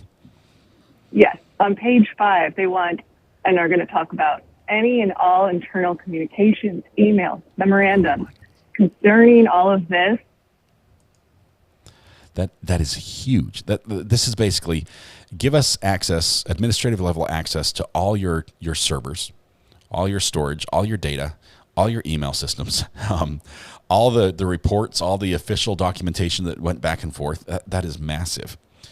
And I think I just hung up on somebody. I did. Nope, my app just. Are you still there? My app just crashed. I'm sorry, Christina. I just cut you off. I tried to scroll on it instead of. I promise I won't do it next time if you call back. I'm sorry. Yeah, I'm awful on the phone. I need a big. I need to play a sound effect. Scratch all that. Oh, that was terrible. I apologize. I do apologize. Matt sent me something. Give me just a minute. Let me see if I can pull up the link. Matt, where are you at? Hold on 1 second. Call from Jenna. Hello, this is Recovery Addict. Is it Jenna? It is. Jenna, how are you doing? Hey, Scott. I just want to say that you are amazing. But 2 things. One, I am with you in that or other people, I was concerned also about this being able to come in. But after I heard the judge say scintilla, it's coming in, I believe. It's coming in. Yeah, his wording. He knew he didn't have the right words. He knew. He says, judge words. He said, I feel like I'm the only person in the room that doesn't know what's going on. Right? He said, you all know what you're talking about. Plaintiffs, you know what you're after. Defense, you know what you're hiding. I feel like I'm the only person, and I'm the guy who has to say, guess the right words in the right sequence, in the right order, with the right capitalization for you to give me the right report. And he says, I'm not going to play that game. I'm done guessing. I'm going to say, you know what it is, and everything even slightly related, Yeah. has to be turned over. There's like a U-Haul truck full of documents that's going to be showing up at the courthouse. My goodness. I agree. It's going to be crazy. I totally agree. The other thing I was just wondering, what would be? I watched the documentary again last night. I watched it way before, and I watched it just to, one last time. And I'm really wondering. I realize there's so many families. What would be Smith's motivation for doing this to families? What possibly could? I have tried to steer clear of this because I don't know. I don't know. A lot of people have expressed personal opinions that they're not fond of her, and I don't know. I look at this and first of all I try to, even in court cases, I try to put myself in somebody else's shoes and look at it from a different perspective and say I'm pretty sure where I'm standing and I feel very strongly about something, but what if I'm wrong, right? What if I'm the person that was completely off base here? And I try to look at it and say, how can I look at the situation and believe in my heart that what I'm doing is right if I'm that person? And that's been difficult for me on both Cathi and Sally Smith. It's been a difficult mind shift to get around, and I don't know. I can't I can't answer that question, unfortunately. Yeah, I think there's a lot of speculation you'd have to do. The only other thing dealing with today, I won't let other people in, but the juror, I also totally agree. You may have seen my text that we wouldn't want the juror to come in if they could. But the juror, issues with appeals, right? So, they're not. We just want this to be so well for the family, if that's what is meant to happen. I do want the best for the family. At the same time, I also want this to be a decision that can stand up against an appeal. Okay, and for that, that's what I'm saying. It's got to be fair for the defense too. As much as we're like, yes, go get them. Sometimes, at the same time, it's like, nope, that's not relevant. That's 403. That's prejudicial. So we've got to walk that line, and it's got to be fair. So. I'm fighting my phone. I'm trying to share a link, and I know. I cannot do it. For your time. Yeah, good to talk to you. Thank you so much. I appreciate it. Bye-bye. Okay, so I have a link that Matt sent me about some pain cream that he asked me to share, and the problem is I can't share it because the phone is ringing nonstop. So I don't know if there's another way to share it. Matt, is there anyone in chat or are you on Discord or something? Could you share it that way? I don't think I'll be able to share it this way because of what's happening. I apologize for that. Call from Brenda. Let's see. It's still morning. Good morning, Brenda. How are you doing today? Oh, I'm doing great. From balmy Mississippi. Oh, balmy. What's your temperature today? It's in the 40s. 40s? That's freezing. If there was ice, there was ice on my windshield this morning. 27, wasn't it? Oh. I'm a retired RN of 28 years.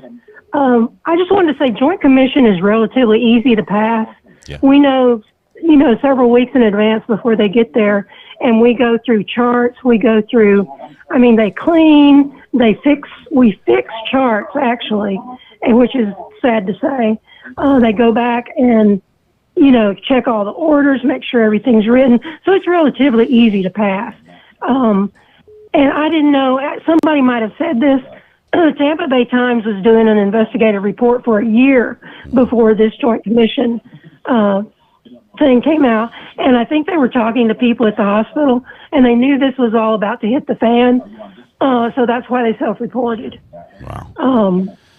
So, Brenda, there's a lot of damning evidence in that first investigative report they did. It was like in November of 2018, I think.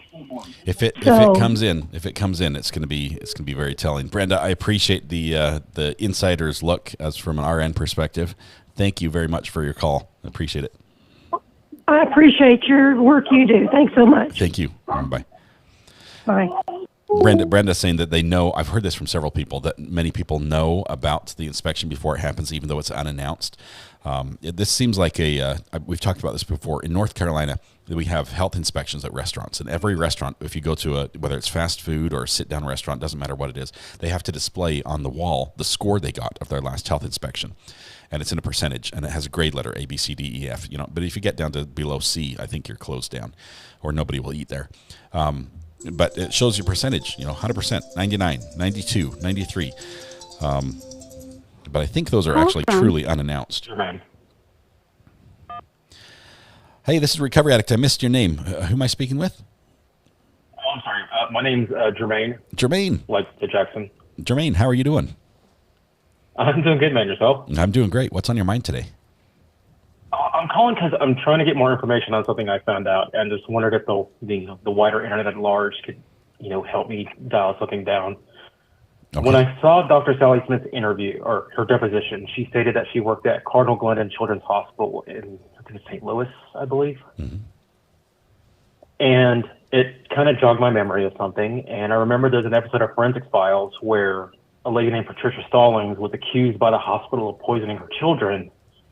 They even had her sent to prison, not the hospital. The prosecutor sent her to prison, but she was later found not guilty, or the charges were dropped because her kid, in fact, had a genetic condition that was causing the issues they were seeing. Okay. And from my rudimentary research, that event and Dr. Smith's time there is at least a year apart. So I'm wondering if the wider internet at large knows if she was there at the same time, because that speaks volumes if it's happening that far back. That sounds like something a good document hound might be able to help you with. So give me the name of the family again and the time frame of the hospital. The Patricia Stallings family. Forensic Files did an episode on her case. People are saying, I remember the episode. Early 80s. That'd be interesting to see if there's a tie-in and a connection there. If it's, the same hospital where, if the same sort of thing was occurring there, that would be very telling. But Jermaine, thanks for the question. We'll watch chat and see if people can dig something up for you. All right. Awesome. Thank you, sir. Thanks for the call. We'll see you. Bye. Bye. All right. Let's see. People are saying they remember the episode. If you sign the CPS paperwork, you're admitting to the issues they say you have. That's why if you sign, you have no case. Man. Carrie T says, my husband wants to know what camera you bought when you were talking about it the other day. Sorry for the squirrel question. I might be able to show you. Hold on. Let me just check and see if court started in Colorado first. It looks like it's about to start. My side. Oh, it's starting. Mr. Woodyard has... Okay. No. I'm in trouble. They're reading jury instructions, and I've missed it. Hold on one second. I have to record.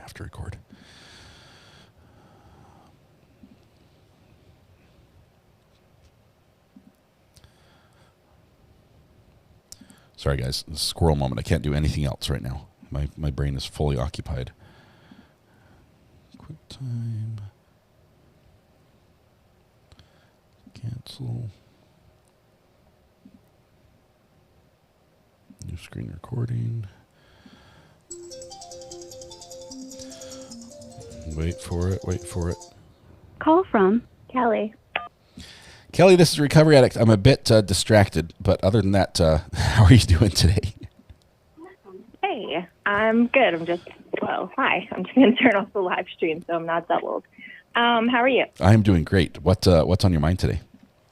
Yeah, so you know what? I'm just, it occurred to me when I was watching Rob's live stream on replay, and I wish I had been able to watch it live to get this in, to ask him. So just about like them bringing in, the IJ, and the fact that it can be could actually lead to a mistrial because it could be so prejudicial to Maya's case. I was wondering if it's just kind of a theory, like maybe, I know they were, like Rob said, leaving those breadcrumbs along the way, but it seems kind of risky for them to even bring it in, and especially at the last second, if it could lead to a mistrial and doing this whole thing over again. So I was wondering if they had this in their back pocket the whole time, like still leaving those breadcrumbs, but only using it if things went as bad as they did with Cathi Bedy and kind of like that whole day. Yeah. Yes, I don't know. It just seems really risky at this point. It's Kelly, right? Yeah. Kelly? Okay, Kelly, here's what my thoughts are on this. The defense had this, the defense knew this, and the plaintiff knew this from the get-go. Okay, everybody's known about this. This has been written on the front page of the Tampa Times. There's no secret about what happened here. The judge had ruled, I believe previously, that this was not relevant. Okay, that this was 403 prejudicial more than probative, and so it was staying out. What the plaintiff was able to do was enter relevant testimony and ask the right questions that made the defense think that in order to counter what has already been brought in, they should have a witness get up on the stand, the witness, Mr. Anderson, and testify to this. And they gave him exactly what he should say, right? Mm-hmm. And he did. Unfortunately, in their countering it, they opened the door. And now they can't cause their own mistrial. They can't create this mistrial and like, oh well, it's over. They opened the door, and now they have to deal with the effects, the ramifications. And the law basically says, hey, if you open the door, if you present some evidence that is materially false, okay, that leaves in the jury's mind the situation that was not true, the other side has the right to counter. And so now you've got something that the judges said that's more prejudicial and probative. Well, the problem is they already have prejudicial information the wrong direction from the defense. So I don't think this will cause a mistrial. I'm sure it will be appealed, but I don't think it will cause a mistrial. But it's going to be Monday. We'll find out. I guess I might be wrong. So it's going to be fireworks either way. Yeah, absolutely. All right, cool. Thanks, Scott. Thanks, Kelly. We'll see you. All right. Bye. I forgot, Carrie. I was in the middle of answering your question. I bought the camera's made by Bird Dog, and it's an X120. It's a pan tilt zoom camera. Yeah, I bought it. It's brand new. It has not even come out yet. I'm waiting for it to be released, but it has everything I need. And it's one of the cameras that we would use in court if we set up the camera system ourselves. So I'll probably have to get a couple more of them before we're done, but. That's the camera. I wish I could give a link for it, but I can't right now. It's not even released. Call from Maddie. Maddie, this is the Recovery Addict. How are you doing? I'm doing good. How are you doing, Scott? I am doing absolutely fantastic. Happy Friday to you. Happy Friday. So I just want to start this off by saying that I have a condition called adhesive arachnoiditis. It's also an untractable pain condition. So I'm thankful for this trial, and I'm thankful that the voice that you guys have given us, you and Mom Lumber. So I just want to say thank you for that. I'm happy to help in a little way we can. Yeah. So I have a lot of time on my hands. I'm in a lot of pain, so I've just been kind of researching online on the county website, just documents that have been put into the trial and such. And I found something kind of interesting. It doesn't go to anything that we're talking about today, but just kind of wanted to get your thoughts on it. So Maya had an affidavit that was dated June 25th of 2020, and she speaks about a nurse, Ashley Sumner. She was one that she liked, right? No, this is one that she did not like. First, this document is just very heartbreaking. It's in her own words. You feel her emotions. She says a lot that she was a prisoner and she was in captivity, which we've heard, how she feels. And she didn't trust or feel secure in any interaction with us there.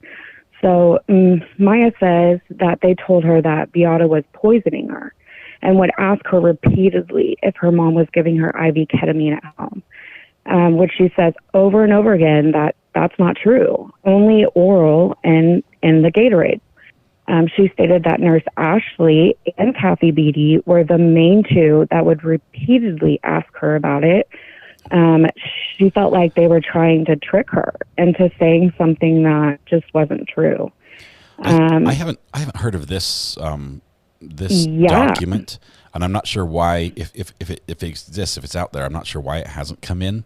But the argument, the underlying argument has come in. where the defense over and over and has tried many ways, mostly through the pharmacy prescriptions and everything, to insinuate that there was IV ketamine being administered at home by Beata. That they've tried that in a million different ways, but I was curious, because we haven't seen Ashley on the stand. We haven't seen her depo or anything, and so I was just curious. And so I looked in the documents. I did the find in page on the Google page, and I found her depo, and it's under seal. So clearly, there's a reason why they, pulled that depo from, and kept it away from this trial.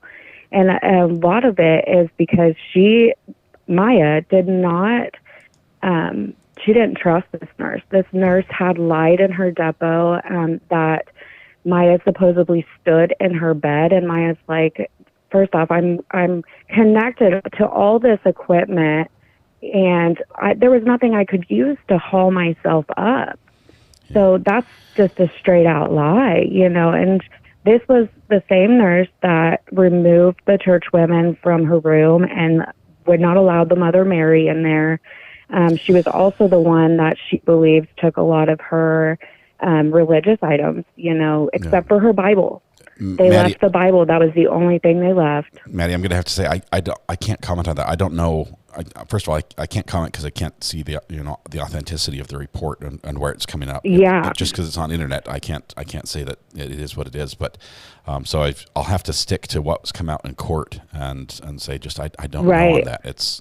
I know there's a lot out there that won't come in. It may just be that the plaintiff chooses their battles. They pick which ones they want to fight and how they want to fight them. And with a case that's this big, there's a lot that won't come in. There are a lot of people that were on the witness list that we'll never see, and that may be it. Yeah, but I just I'm just curious. I know that we've seen with the Depp trial, we saw some of those files that were under seal.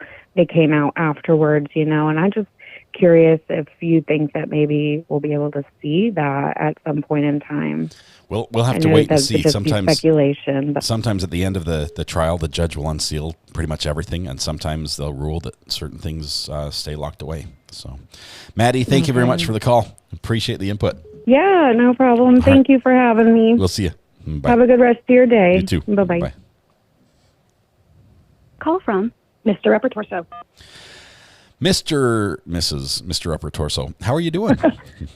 I'm good. I cannot believe I got through, so don't worry. I'll keep this really quick. I haven't been in the chat a lot just because this is the kind of case where I have to keep my emotions and my thoughts restrained. Like Rob summed it up best, where it's like, this is not a case where you want to just run your mouth and it's so complicated. It's incredible. But I kind of, I mean, I'm still of the opinion, I really try to give people the benefit of the doubt.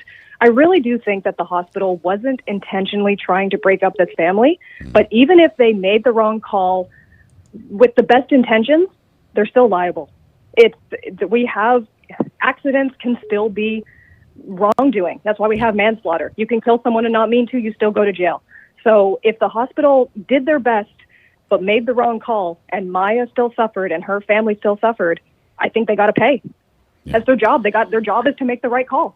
Yep, and the way the allegations, if you read the Eighth amended complaint, there are some things where I think they've proved pretty well that the hospital, although they may be doing what they felt was right, jumped the gun a little bit, allowed some things to happen before the court authorized it, and it might have been okay in 10 minutes, but when it happened, it wasn't. And that's the situation that the hospitals find themselves in, where it's a small detail, and they were trying to do what was right, but those steps have to be followed exactly. Absolutely, and there is that extra little boundary of, is Sally Smith, is Bedy, is the hospital responsible for them? But I think the jury's pretty convinced that the hospital, if they weren't responsible, they should have been aware.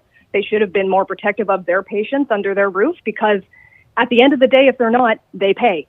They pay. Yeah. And they should know that. Even if they don't care about ethics, they don't care about morals, they only care about business, because I get it, that's fine. this is going to hurt. This is going to hurt. I don't think they're going to get 200 million.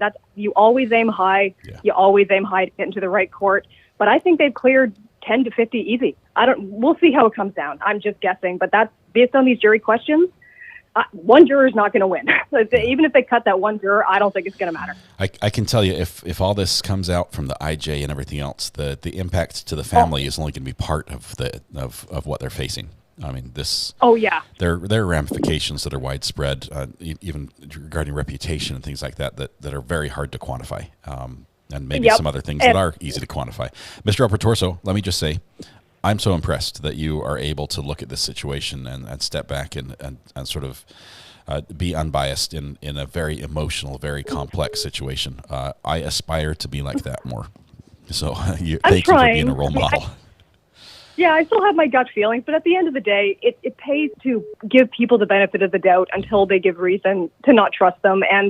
But again, that just because I don't blame people for their mistakes doesn't mean I don't expect them to pay for them. And I think Johns Hopkins should get its checkbook ready. That's my opinion. Yeah, that's what's going to happen. Unfortunately, be years down the road, even if there is if the jury does side with the plaintiff with all the appeals and everything else that's going to go on. It's going to take a while for this to settle out. But yeah, and I mean, this hospital is not like some like some poverty-stricken family or something. Like, they have the money, so if they try to play like, oh, we can't pay right now, sorry, it's all tied up, the judge is not going to buy that. So at least they won't be able to play games like that. And even if it goes to appeals, judgments are presumed final. So even if the appeal is going through, they're not going to say, well, the appeal might turn it over so you don't have to pay. No. If anything, they'll put it in a trust. It'll be held, so at least it's there if the appeals don't go through. And, the family at least knows the money's secure. Yep. Thank you very much. Appreciate the input, Mr. Torso. Always you're wonderful very to hear welcome. from you. Thank you. We'll yes, see you. I'll let you go. All right. Bye. Talk to you soon. Bye. Call from Jen. Jen, this is Recovery Addict. How are you doing this still morning? We've got 45 minutes of morning left for me. Jen, are you there? Jen. Hey. Are you there? You'll have to turn down the sound on your TV because it's going to be really confusing. Yeah. Sorry. Well, first of all, thank you. You've done a great job covering this. You're welcome. And I'm sorry, it was breaking up a little bit there for a second. Can you hear me? I can hear you just fine. Go ahead. Oh, okay. I was just calling. There was sleep. What could their motive be? And I mean, obviously this is just speculation, but I don't think there is necessarily motive. There could be, but I think it's just.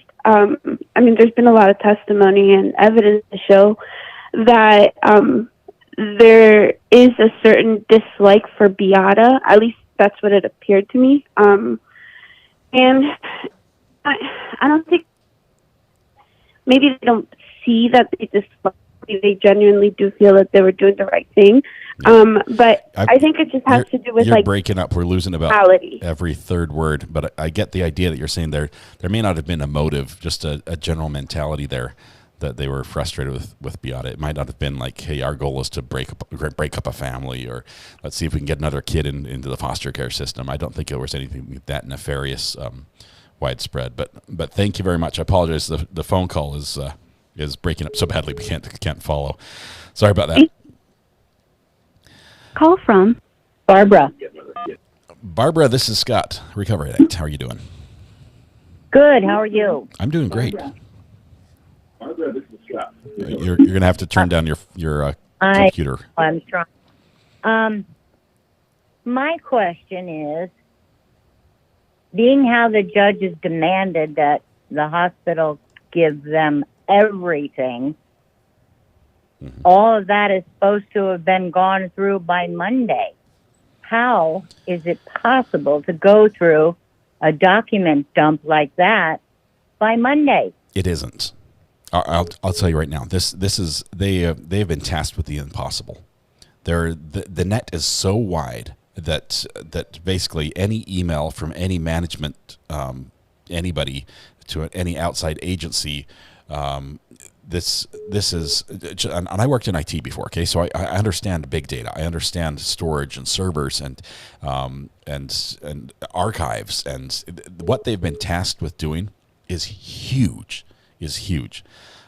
Their best bet is to just get all those key documents and turn over every single one of them, and say, Judge, here's the documents, but you've cast a net so wide that every fish in the sea fits in it.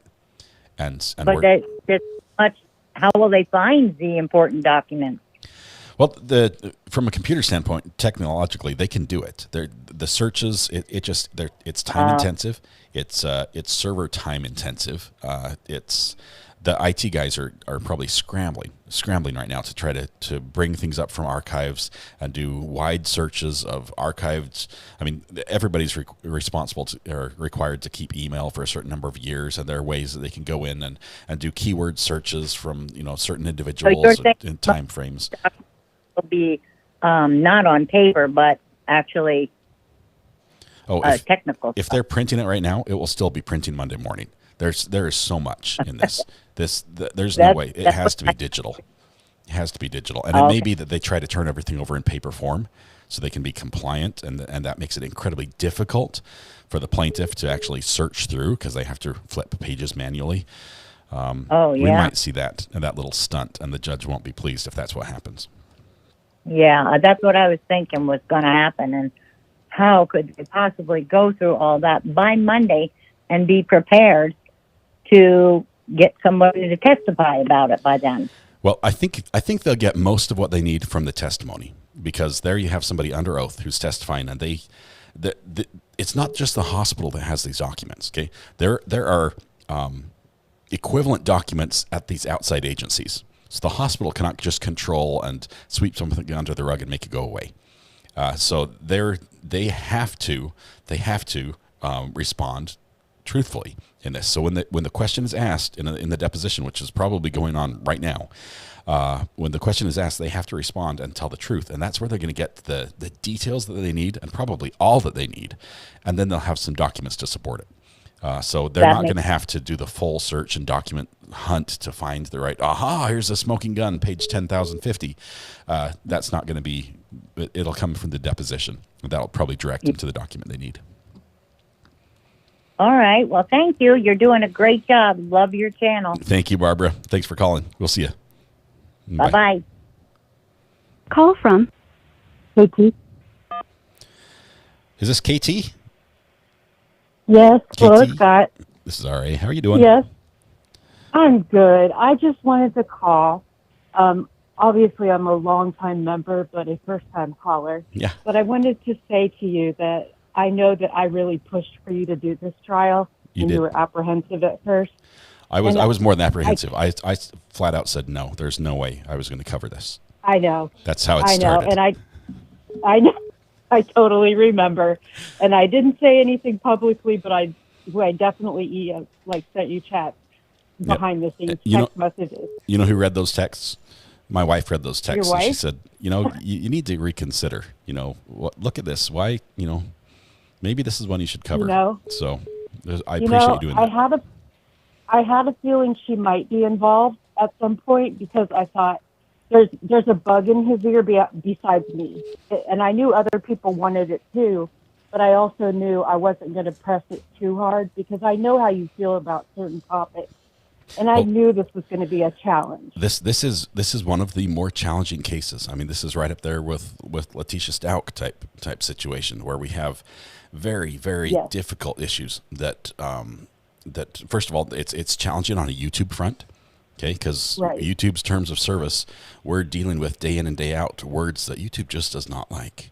So we're fighting, we're dancing this little line to be able to present information and have a discussion that's open and informative and useful, while still not getting shut down by the the automated censorship and things that YouTube has put in place for good reasons. Okay, for good reasons. Right. And so it's sensitive, and at the same time, we're also dealing with things that hit so close to the heart that so many people Exactly. have experienced, whether it be from similar symptoms or similar conditions, whether it be a family member who's gone through unfortunately choosing to end their life. And it's just we've got just huge things. And then here we are with a few thousand people in chat with every different perspective, right? You got people from the outside, and I'm not going to fault anyone, but some of these perspectives are like, suicide is wrong.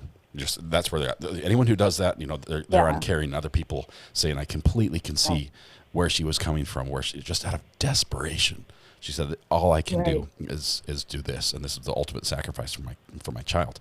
And you've got all these different opinions coming in. Here's me in the middle, trying to, and then the mods trying to. This is one of the most difficult cases we have ever handled on the channel here, but this community that alone is incredible. Right. And we started out like, smaller community when this started, and we obviously have exploded with the level of people in here listening and chatting every day. And I do want to say with great respect that you and the mods are the ones that kept it together. And the reason that we were able to do this, and I'm so thankful, because chronic pain and illness and suicide and all these topics are so sensitive, but they need to be talked about, and they can be talked about. And I went in biased because I'm chronically ill and have been, and everybody knows in the chat I am. And I've watched, and I've even told other people, I've listened and watched you, and you've opened my mind even. And I see the other side. I see it. But I also do see my side, the family side, the chronic pain side, the hospital side. I've had mostly good experiences, but I've had my run-ins with one social worker, and I'll never forget it. Yeah. But I didn't have to go to court over it, But, I'm just super grateful. I can't say it enough. And I love the chat. I love everybody in there. Even if I've butted heads with anybody, I'm sorry, because at the end of the day, sometimes I'm so tired and my feelings are just overwhelming. This is what I love about this. This chat is, we have, on this case, a lot of us are on the same side or are finding ourselves in the same group. But on other cases, we've been very well split, and at the end of the day, we can still be friends even though we disagree on some things. We don't have to convert everyone to our specific ideology in order to continue to converse. And being able to talk respectfully about very difficult topics like this has been helpful, very informative for those of us that haven't gone through that haven't had to deal with that or carry that load, and it's been amazing. It's just been super helpful, though, for there's a large group of us in here, even before the influx of people that are sick. And we've expressed that even before this case. So that's the reason I kind of push for it, too, because I'm like, I know I'm not the only one that spends every day with these, this group of fabulous people and listening to you and having the mods, and everybody. There's a reason we're all gathering here every day. So this was a case that came into me, and I saw the documentary a long time ago when it first came out. So I had that in the back of my head. So when the case came forward, that's why I jumped on it. And I do hope that you and your wife watch it eventually, because it is biased to some degree, but it also, it really does hit on a lot of things that make sense. Yeah. So speaking anyway, of my wife, I she don't wants want to to hold walk up through the screen, so...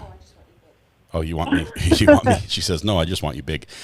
Cathi, thank you for the kind words, and I appreciate that. Okay. As you know, give your wife a hug from me. I will. I will give her a hug from you.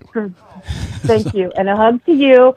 Hugs to everybody in the chat. I love you all. Virtual and hugs I hope all everybody around. has a great day. Thank you. Yes. Thank you, Cathi. Y'all are awesome. Appreciate the call. Okay. We'll see Bye. you. Talk to you later. Bye. Call from Lisa from Las Vegas. Lisa, I was going to ask where you're from, but I think I can guess. This is Recovery Addict. How are you doing? I'm doing well, thank you. Well, wonderful. What's on your mind today? Well, I wanted to bring up a couple things while I've been watching this trial. The fact that they are trying to show that she might have been a little more mature for her age as far as the makeup and the clothes. I'm seeing the JonBenet Ramsey deal going on here where they're trying to make it like maybe she was manipulated. Also, the propofol. Every time they brought up propofol, I always thought of Michael Jackson. Yeah, I mean that's where we heard the drug. That's when I first heard of it. I'd never been exposed to or even heard of people using that until I heard about his passing and that drug, and I'm like, what is it? but yeah, it's.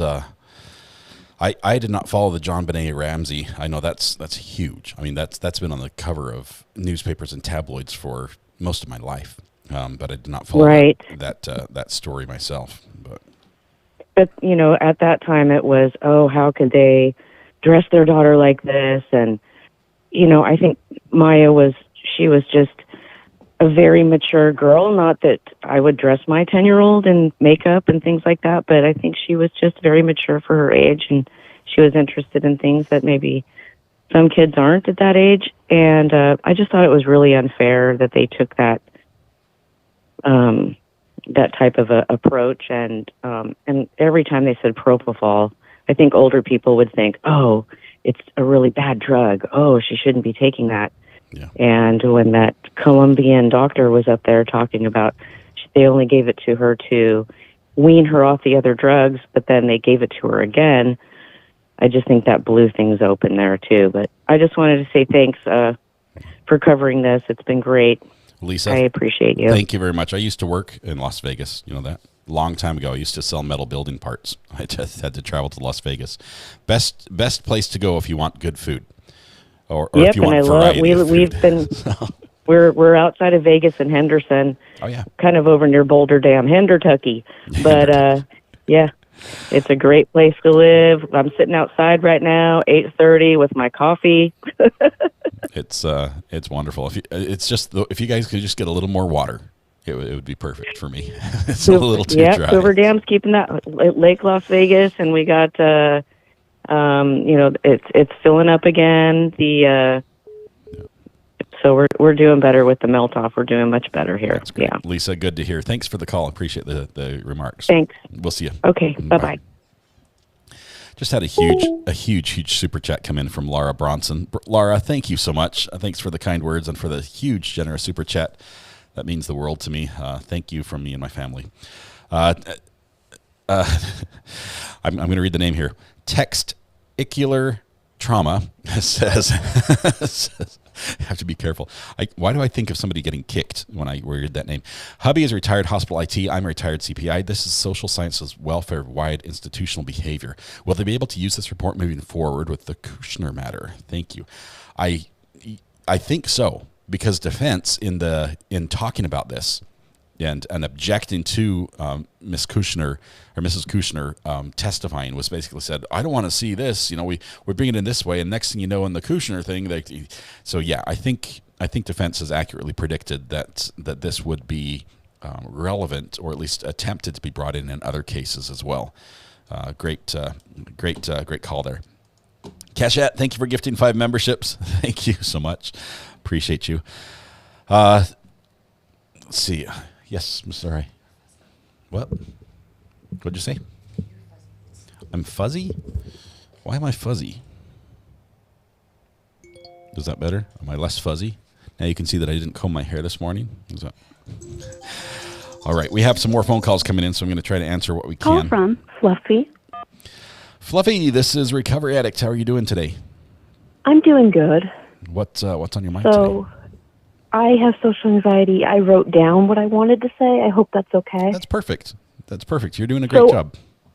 The point I had written down was that on Wednesday, Hunter said that the Joint Commission report that found the IJ status was the result of a self-report directed only at the cardiac unit and not a annual review or a widespread issue. Mm-hmm.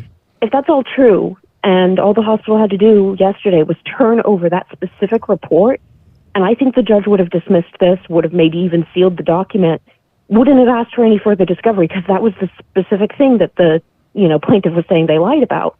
But because they only produced the CMS stuff that they had already, the plaintiff had already been able to get their hands on that publicly, that's why I think the judge broadened the discovery so much because he knows they're lying to him about something, and he wants to know how much they're trying to hide.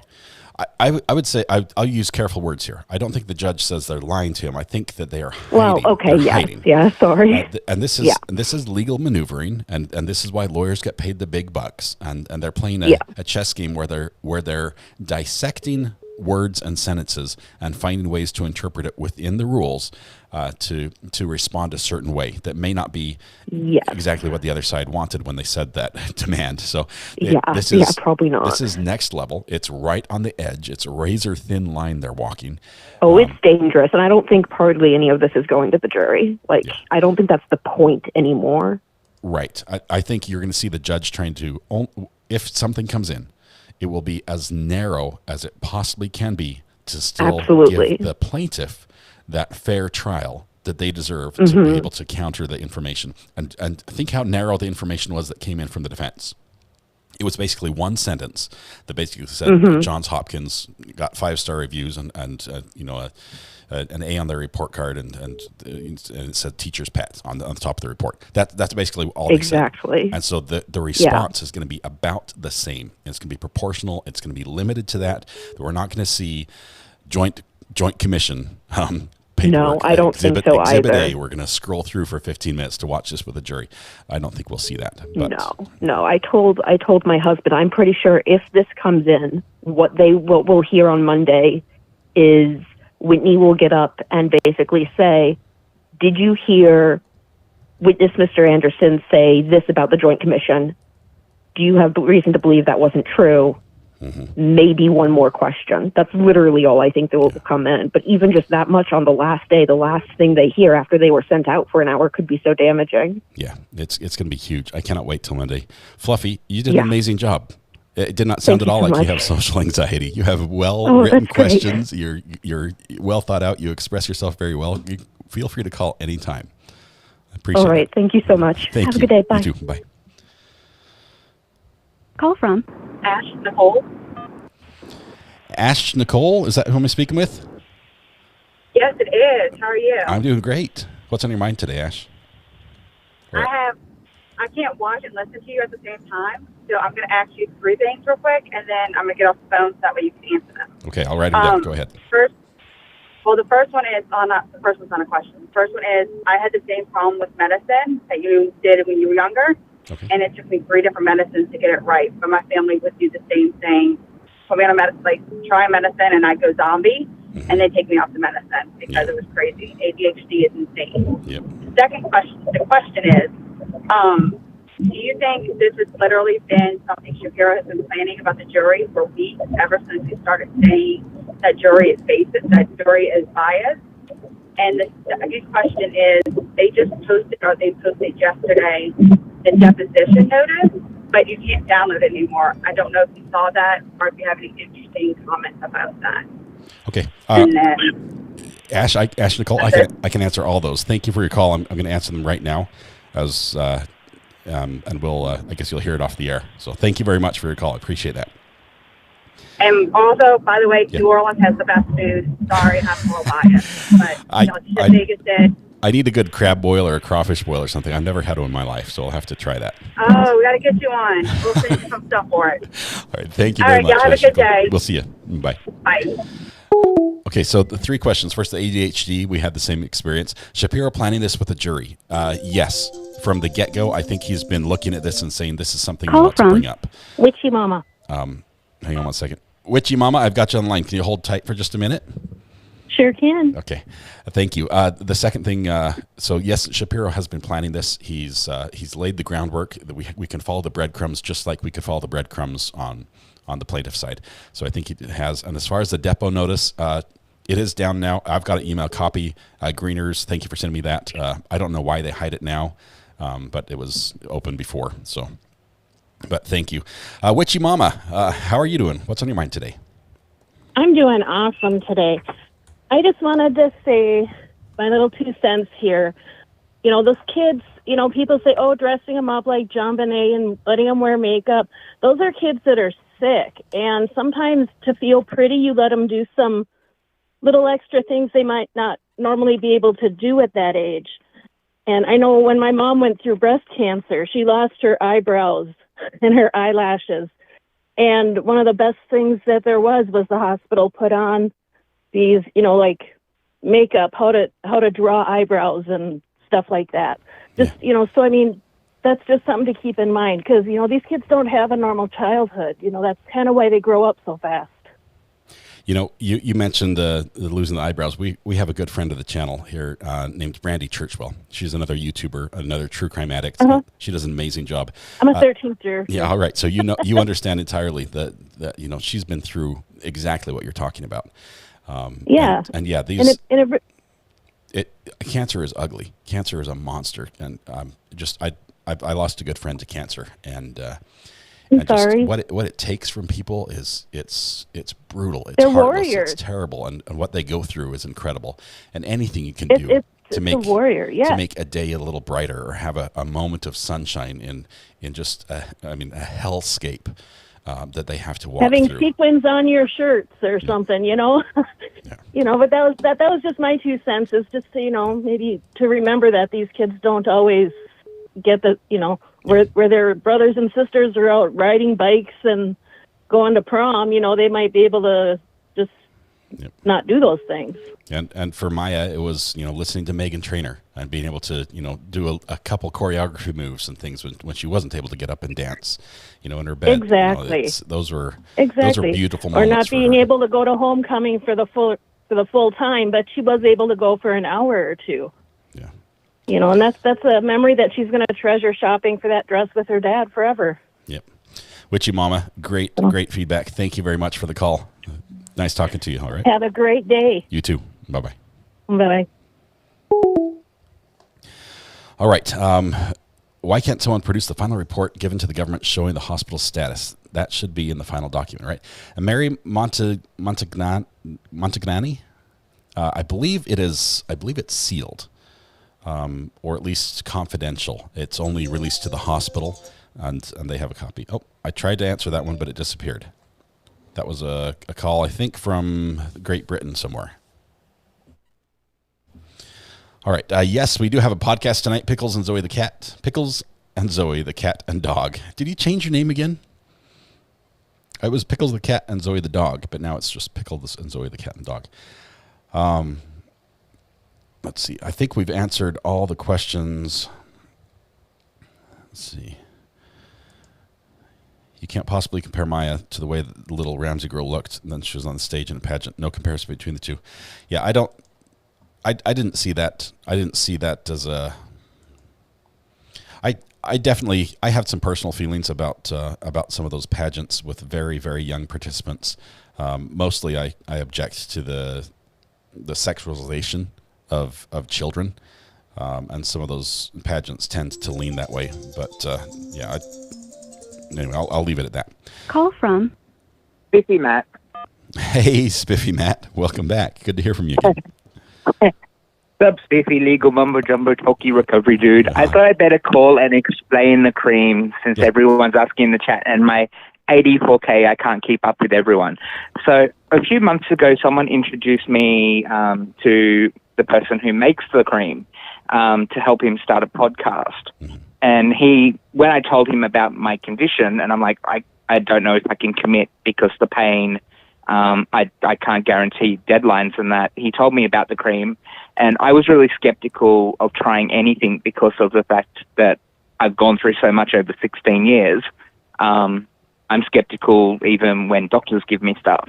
But I tried a little bit on my foot, and then after about 2 weeks, things that I kept saying no to for years, I was able to then get back to doing, and that. So then when I saw Maya speaking up and bringing light to all this, and then you and Rob and that shining light on it, I'm like, well, what can I do? And the least I can do is share this, what's worked so well for me, to everyone out there. So I think the mods have put the link in the description box.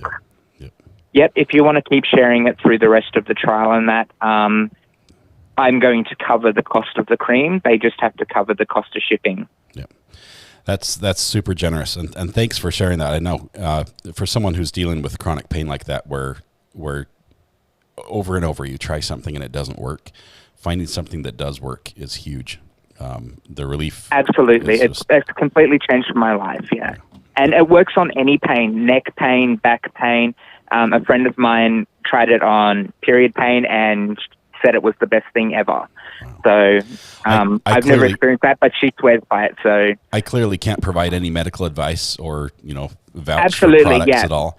But for those that are... But that's, that want to try it, I'm happy to cover it for them.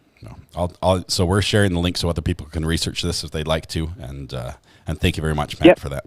Appreciate you, man. Thanks, bro. Yep. Bye-bye. All right. I think we're winding to a good breaking point, unless we have any pending questions. Unfortunately, Matt is in Australia, so unless you're also in that part of the world, it might cost a little bit more to get things moved over. All right. Here's where we are. The court today, no, there is no court. Right now, I think the deposition, somebody corrected me. I said it was going on right now. It looks like it's going to be 4 p.m. this afternoon is the deposition start time with the hospital executive who's going to be questioned about all these IJ issues from the Joint Commission. The document that was open and was out there before and now has been pulled down. Let's see, I've got another call coming in. Just one second.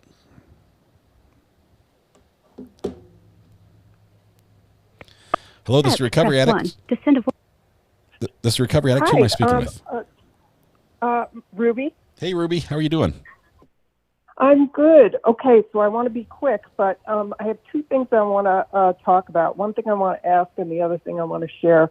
So the first thing is it really struck me when they had, when the defense had their expert on the stand. And as diplomatically as I can put it, he did not look like an executive who flew first class, especially compared to, you know what I'm saying?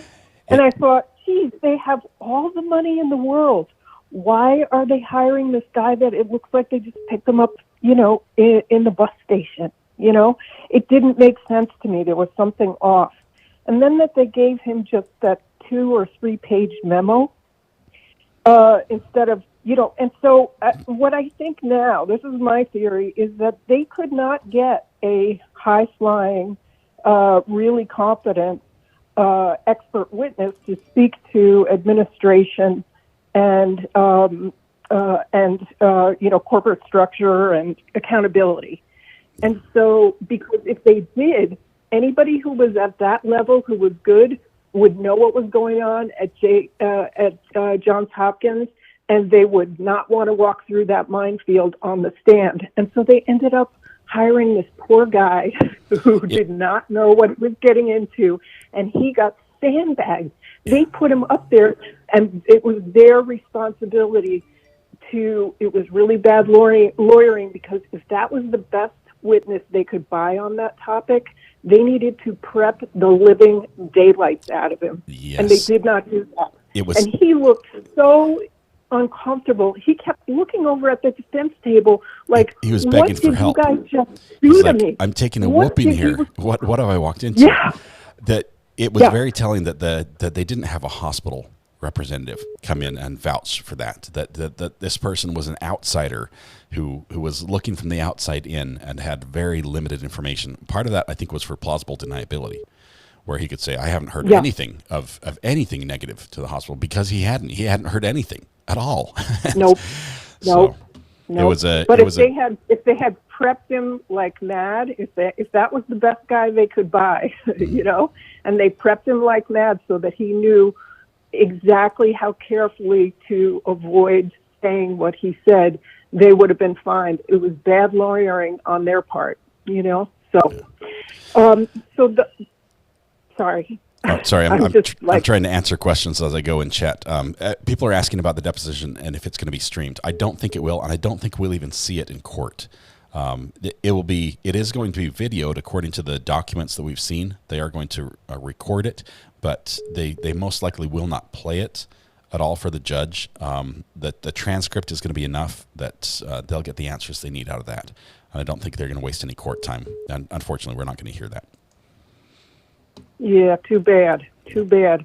All right, the other thing, I don't want to take up any more time, but the other thing is I'm a long-time nurse. I was a neuro ICU nurse, which is like, in many people's opinions and many ICU nurses' opinions, the worst or the toughest unit to be on. None of the other ICUs, medical or surgical, want to get floated to the neuro ICU. And it's just very, very technical. The people are very sick. They have tubes everywhere, like lots of ICUs, but also tubes coming out of their brain. I loved it because I think the brain is the most interesting organ in the body, and it was fascinating to me. And the technicality of taking care of these patients. The worst part of it is that, and the reason that I had to leave is because you can't give pain medications to most of these patients because it's going to affect their neuro exam. And so every single hour for most of these patients, you have hourly neuro checks. You have to go in and actually cause them pain to make them withdraw from it. And you're not able to give them, for the pain that they're going through, you're not able to give them any pain medication because the surgeons say it will affect their neuro exam. They're not going to respond and will think they've had another bleed. And so it was torturous. And I loved it and I hated it. And I finally left and I went to the PACU where I could give all the pain medication I wanted. And I was, I was flooding people with it. And so I really feel for all of these people who have chronic pain and nurses withholding pain medication or suspecting. I saw a lot of nurses in the PACU who didn't have the confidence to give pain medication, and they withheld it, and they suspected, I don't really think they're in that much pain, because they're not screaming or they're not writhing or whatever. And it drove me nuts. I was like, don't judge. Just give. What are you holding back for? Let me just say, big thank you to all the nurses. What a nurse goes through just in a single shift is more than most people would put up with in a lifetime at a job. I've got a friend who's a traveling nurse, and a lot of times they get assigned some of the less pleasant tasks as well.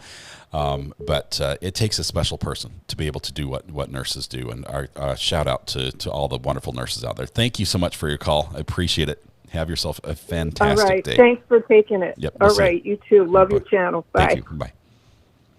Call from Holly. Holly, this is Recovery Addict. How are you doing? I'm good. How are you? I am doing just great. Happy. Oh, you're one of the last calls of the morning. It's 11:51 here. Oh, I feel very lucky then. Thanks for taking my call so much. So I just had a question. So I know about medical malpractice suits just because I had a family member deal with one. And basically they had a good leg. They went in for surgery. The doctor destroyed the good leg. So relative had two bad legs.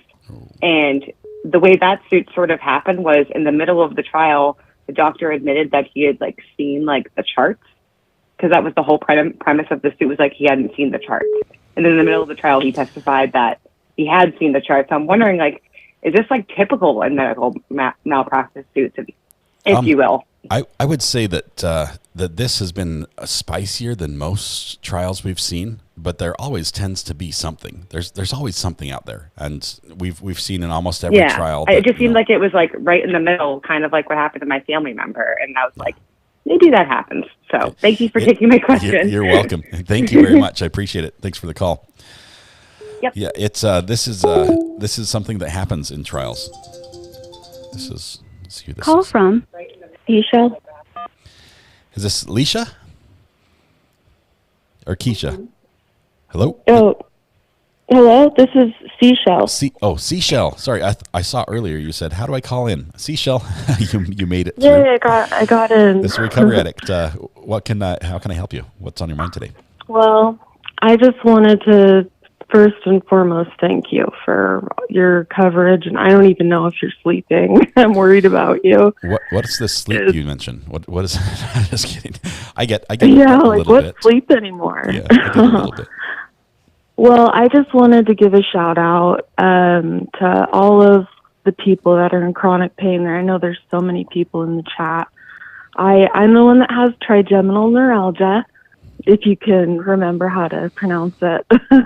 Trigeminal neuralgia. I said it once. I'll never be able to say it again. So. And it's right behind CRPS on the Budapest pain scale. Mm-hmm. So it's pretty bad. And I just really appreciate this trial because, and you, by the way, you have a lot of us in your chat who've bonded. And, you know, it is an invisible disease, and people are like, oh, you look fine, you know, like you would never guess that we're in horrific pain because. Yeah, if only everyone wore their heartache and pain on the outside so we could see it, right? You know, that's not well, how it we works. have to live a life, you know, like we have to somehow try to live a life and not dwell completely on our pain and just, you know. Yeah. And so it is frustrating when they were grilling Maya on that, and I'm glad that she stood up for herself and said, hey, just because it looks like I'm doing great, you know, that does not mean that I'm not in horrific pain. Yeah. And, yeah, it just does a lot for all of us out there. And your coverage has just been amazing. I'm so glad I found your channel. I would not be able to do this without this amazing community. You guys have made it possible to cover very, very difficult things in a respectful way where we can learn together, where we can have disagreements, where we can learn from each other.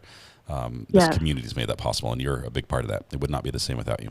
So thank you. Thank you very much. Thank you. Yeah, just wanted to give my just good vibes to everyone. Everyone have a great weekend, a good Friday, and can't wait till Monday. Yes, it's going to be huge. Thank you so much, Seashell. Have a great weekend. Okay, thanks, guys. Bye. Sheepy for UK says, I just spent 10 quid to listen to your answering machine message. Can I just say, Maya went to homecoming. I can't plan things as you don't know what pain you would be in on that day. Yes, Maya was able to go, but Christy. So much she's not able to do. I'm sorry for the Sheepy. I wish there was a free way you could call in. Hello, this is Recovery Addict. Who's on the phone? Christy. Christy, how are you doing? I'm good. I just wanted to kind of speak to the survey process a little bit. I've been a nurse for 28 years. I've been through many, more than I can even count CMS surveys. Okay. So I just wanted to try to maybe explain how one issue can start in the institute, the Heart Institute, and lead to other areas of the hospital. Obviously, JACO and CMS are two completely different entities, JACO being voluntary and CMS is a mandatory.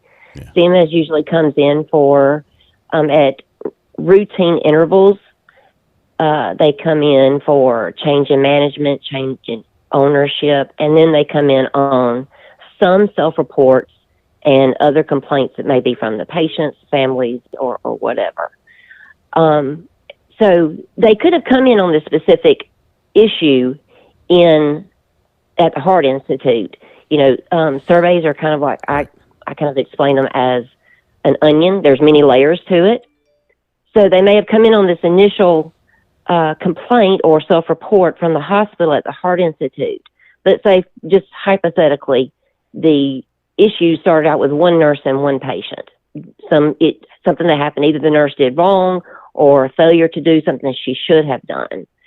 So they're going to look at that patient's records. They're going to look at other patients that she's cared for while she's there, that are current patients, but they can even go back to discharged patients that she's cared for based on looking at shifts she's worked and that kind of thing. Is there a look-back period? Is it like a 3-year limit, or can they go? You know, typically the CMS will go back to the last CMS survey. Okay. So they can say that they find other things with current patients or discharged patients. They can go back and look at different shifts she's worked with such a nursing shortage that there is. They can go back and look at if she worked other shifts, if she worked at other different areas in the hospital. They can go back and then that can lead to looking at other nurses. It depends on the situation and what the actual complaint was. Yeah. But, you know, and then CMS can also come in. They're not limited to looking at just that just that issue. I think another nurse called in and said that they can only come in on that one thing, but that's not true. They can branch just out. Because if they walk in through the facility and they see, infection control issues, then they're going to look at infection control throughout the facility. And so if that nurse has worked other areas of the hospital, they're going to look at other areas of the hospital. And so you might have had, it may even, could it start from a self-report? A CMS issue that can come from a self-report? Right. So the CMS comes in on a self-report, or we call it a complaint, even if it is a self-report. Okay. So they come in. They come in and then they say, "Hey, we're here. We're just looking around, and you've got some widespread systemic issues." Right, because that's what an IJ is. It is widespread. Yeah. It's many patients, many issues that can result. If they're looking at that record, they can look at not only that issue, but were there any other issues? Were there medication pass errors? So it can lead to so many different things. That's why I think this is going to come in, and I think it's not going to be limited to the Heart Institute. Yeah. Christy, thank you very much for explaining that. We're learning You're so everything welcome. every day. Thank you for your 28 years of service as a nurse. Thank you. Thank you so much. All right. Thanks for letting me in. Thanks. Anytime. Bye-bye. Bye. Man, I'm getting smarter by the minute. You guys are incredible. Let's see. She's right about CMS, but don't forget about DHHS. Yeah, there's apparently several different things that might come in here. This might be interesting. Heather asks a very important question. Heather Taylor says, "Recovery Addict, are you a lawyer?" No, but I play one on YouTube. No, just kidding. I am not a lawyer. I've never been a lawyer. I've never studied the law. I've followed the law since I was a teenager. I read state code for fun. I follow legislative bills through. There have been some years where I've read every single proposed legislative bill for my state, which is something most legislators can't say they've done. I like the law. I've loved it. As a kid, I would bike down to the city offices and sit in on traffic court and watch the proceedings. It's just something I've been interested in for a long time. My personal background, I have a degree in communications electronic media, which is all about making videos and electronics and television and things like that. So that's where I got my tech side. My career wise, I've worked a little bit. I've helped out the police and things like that. I've got a lot of contacts with police that way. I've filmed for a few things, worked in the news media for a while, but I'm not a lawyer. What's that? I do.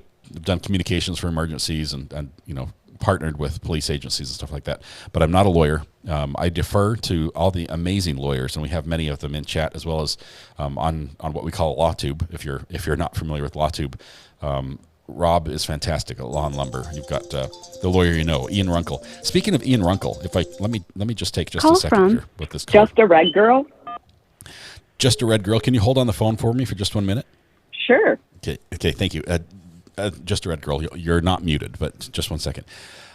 Ian Runkle, who's Runkle of the Bailey on his YouTube channel, another fantastic lawyer from up north, and he has a 24-hour live stream that is starting, I believe, tomorrow, and he does this for charity. Last year, he raised, I believe, $50,000 for a charitable cause for a hospital that helps kids, and it's just Ian deals with some of the same things that you guys have mentioned that you guys have going on in your life. He is a lawyer as well. He's a fantastic guy.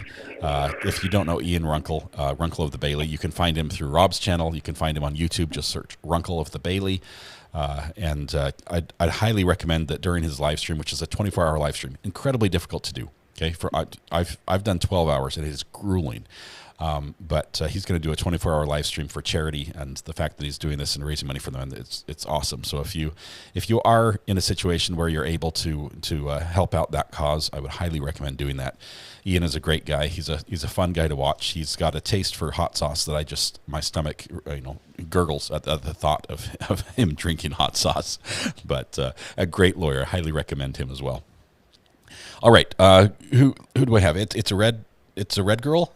Is that who? Just a red girl. Just a red girl. Okay. Yes. Just a red girl. So Thank you.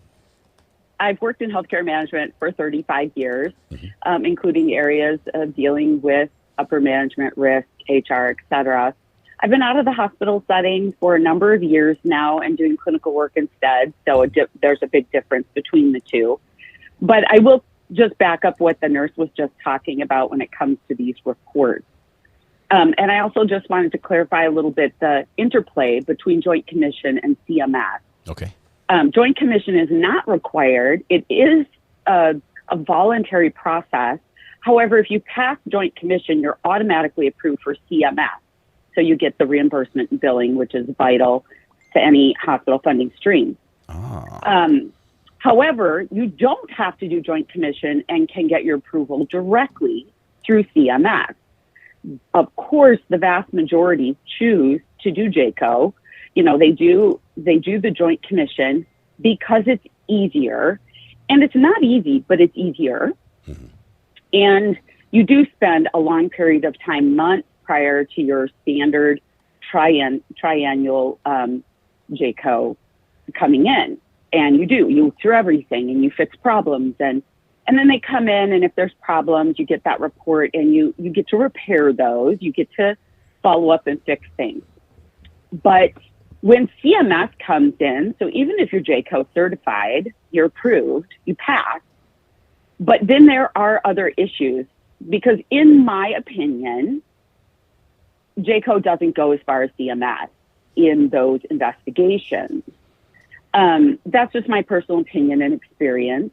Wow. And so if a report happens, CMS comes in, or a self-report, or an outside report, maybe a staff report, an issue they're seeing, whatever it is, CMS comes in and they're more unannounced, meaning they're going to just come in and they have broad ability to look at whatever they wish. They'll start on the problem that's reported, but they have broad ability to go wherever they need, wherever it leads. It's like an independent auditor, right? They come in and they see something and they're like, hey, there's something here. I'm going to look at 6 other random places and just make sure this is wider. And, you know, if you pass those 6, maybe you're done. But if you fail 2 of those, they might look for even further. And if they looked and looked and looked and went further and further, that's where you get the systemic. Yes, it's kind of like what's happening in this case. And I'm new to your channel, and thank you for doing this case, because for me, it's super interesting from this management perspective of what's happening here. And I have my opinions about Johns Hopkins All Children's Hospital, but I'll keep them to myself. But I also wanted to explain that when an IJ comes in from that CMS, meaning, okay, you are now in immediate jeopardy because of what we found, and you're going to have that date. And if you look in this particular CMS report, they gave them a date of like February 23rd of 2019, or they would lose their funding status to repair, to fix. And that's why they cleaned house. Yeah. You know, that's why they were like, heads were rolling, because they were going to lose funding. And hospitals do lose funding through CMS. I mean, it happens. That's your ultimate, to actually lose your status until you fix things. That's horrific. But outside of that happening, an IJ is the worst it gets outside of actually losing funding. It has to be significant. I don't know what they'll find in these reports, but it has to be significant. If the report that was published in January, which references that first report, is accurate, it sounds like the areas that eventually were looked at, whether it started at cardiac or not, but the areas that were eventually looked at sort of fell in line with some of the same allegations that are in the 8th amended complaint that the plaintiffs filed in this case. And in that case, and if you read that CMS, you know, like you've brought it up, you've looked at it, you've looked at that report that is available publicly right now, and they stated the issues were systemic. They stated the very issu's that. And they also state that it was a surprise inspection in that one. Yes. And Jay Hatch is very much trying to cover this. They very much, I mean, you watch those people, they're apoplectic. They don't want this in. They're over there about ready to have a stroke, because this would be very damaging to this case and probably many others. I think it has wide ramifications. Yes, I agree. It may be more damaging outside this case than inside the case. I mean, it's huge. I agree. So. I agree. Thank you very much. Just a Red Girl, I appreciate your take, and it's wonderful to have seen you in chat several times. Glad you were able to find us from wherever you found us from. It's good to have you here. Lawn Lumber. Awesome. Rob. Gotta love Rob. Got turned on to the case, and he mentioned you, and I popped over to you, And it's been fascinating. It's hard some days to watch it all and catch up, but it's fascinating and very relevant to my field. So this will have large ramifications. Yeah, it's good stuff. Thank you very much, Just a Red Girl. Appreciate Thank your you call. for what you're doing. Get some sleep. All right, not right now though. We've got fun stuff going on. Thank you. Bye-bye. Yep. Bye. Somebody mentioned that they got their mug and they love it.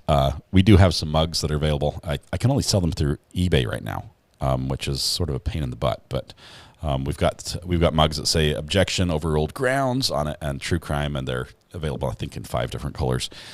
But I'm glad you like them. It's a big mug. It's a big mug, and I like big mugs, especially if you fill it with Stevens hot cocoa. All right. Let's see, Kenny Peterson, thanks for the kind words. Great stream today. Learned a lot. Also missed a lot. Thanks to the brilliant minds in chat and great mods. Yes, and yes to all those, Kenny. Appreciate that. How many defense lawyers have strokes on Monday? I found you from Megan Fox. Squid pro quo. First of all, thanks for coming over from Megan Fox. Excited that you're here. And thank you for Megan for referring. I know she's rated our chat on several occasions, and a big thanks to her for that. Defense lawyers strokes on Monday. I don't think so. This is probably like right up there next to the worst case scenario in their minds. This is like, what's the worst that can happen in this trial? But they knew that this was what could happen. So this isn't like, oh great, this is surprise, we got land blasted by this. It's just like we were worried it was going to go here, and it just did. So it's that's where that one stands. I don't think we're going to have any. We are going to have drama. We're going to have fireworks, but yeah, no strokes on Monday, I don't think. The court is on break, Stephen. Today they have the day off. Well, at least the court has the day off, so the jury's not in. There's going to be no proceedings happening in the courtroom, but there is a very, very important deposition. And you say deposition? We're at the end of court. We're right before closing statements. We are. But there's a deposition going on right now that the judge has ordered and authorized the plaintiffs to depose a executive from the hospital about this this IJ report, this immediate jeopardy finding, where the hospital apparently, according to many reports that were posted in the newspaper, had systemic problems as far as touching many things. Many of them are matching up the allegations that are in this case from the plaintiff. So we have that deposition going down. That's going to be starting in about 3 hours and 45 minutes. It's going to be videotaped. It will not be aired live that I know of, and it most likely will not be aired in court. There's a small chance that some will be played, but it would be a very small excerpt. I don't think it would be very much at all. Realize we're still on the clock. The judge still wants to have closing arguments tomorrow, so this has to happen quickly, and he's going to make some very quick rulings. So he's got a lot to think about this weekend. Anyway, that's going down today. Monday is the day you do not want to miss. I'm not saying quit your job so you can be here. Take care of you first. But of all the days that are going to be in court that you want to watch, Monday is going to be the one that's just, it's going to start with fireworks. Like they're going to make appearances and it will explode in that order. It's going to be incredible because the judge, very first thing, is going to deal with this IJ report. And it could be that he rules this out. There's a chance. There's a small chance that he says this is not coming in, and here's the reason why. But the way I see this, the way we look at these documents, if what we see is true, if what the judge has hinted that he thinks is happening is really happening, it's coming in, and it's going to be very, very damaging for the defense. Rob does have a trial today. That's why he didn't have a live stream last night. He had to prepare for trial, but takes care of work first. I don't know how he has 2 jobs and does this. Ian has the best hair, but I would love if Ian had purple highlights. So here's Lion by the Sea. When it comes to LawTube, here's what I rank. I've got to say Peter Tragos comes in first. He's like Fabio. And then maybe a close second tie between Emily D. Baker and Ian Runkle. That's sort of where it lands. Emily obviously has more flashy hair. It's a little more attention-getting. But the flowing locks of Ian Runkle cannot be overlooked as well. Rob and I fall way, way down on that list. way, way down. Although I almost got confused. Somebody recognized me in the store this morning and said, "Hey, you're that Peter Tragos guy." I was like, "No, I just really need a haircut. That's all." I told you I was going to use that line. Not funny, she says. I told my wife I was going to tell that joke. Rob for the best beard. I'll go with that for sure. Mrs. R.A. Probably not at this moment, if that's all right. She wants to open up a new can of worms in chat. She has some great information, but I don't think we can cover it right now. Here's what I want to cover with you guys. We don't have court today. Do you guys want the afternoon off, start the weekend with a bang? Obviously, we have the podcast tonight at 8 p.m. Or is there anything we need to cover this afternoon? I told you I was going to cover Sarah Boone, the letter. I'm not ready to do that quite yet. I don't have all the connections set up. I spent all night editing that hand video. I would ask that you share that with far and wide amongst the community of people that might be interested in that. I'd like to get a wide feedback on if that video, on what people think, even outside the community that watches it here on our channel. So if you could share that, I would take that as a personal favor. I'd like to sort of use that as a poll, in a wider sense. Let's see. Take the afternoon off. You need it with your family. Call from Leslie. Leslie, this is Recovery Addict. How are you doing this afternoon? I'm good. How are you? I'm doing just great. What's on your mind today? Well, I just had a comment, and I may have misheard you, but did you state that the judge had ordered the deposition being taken this afternoon?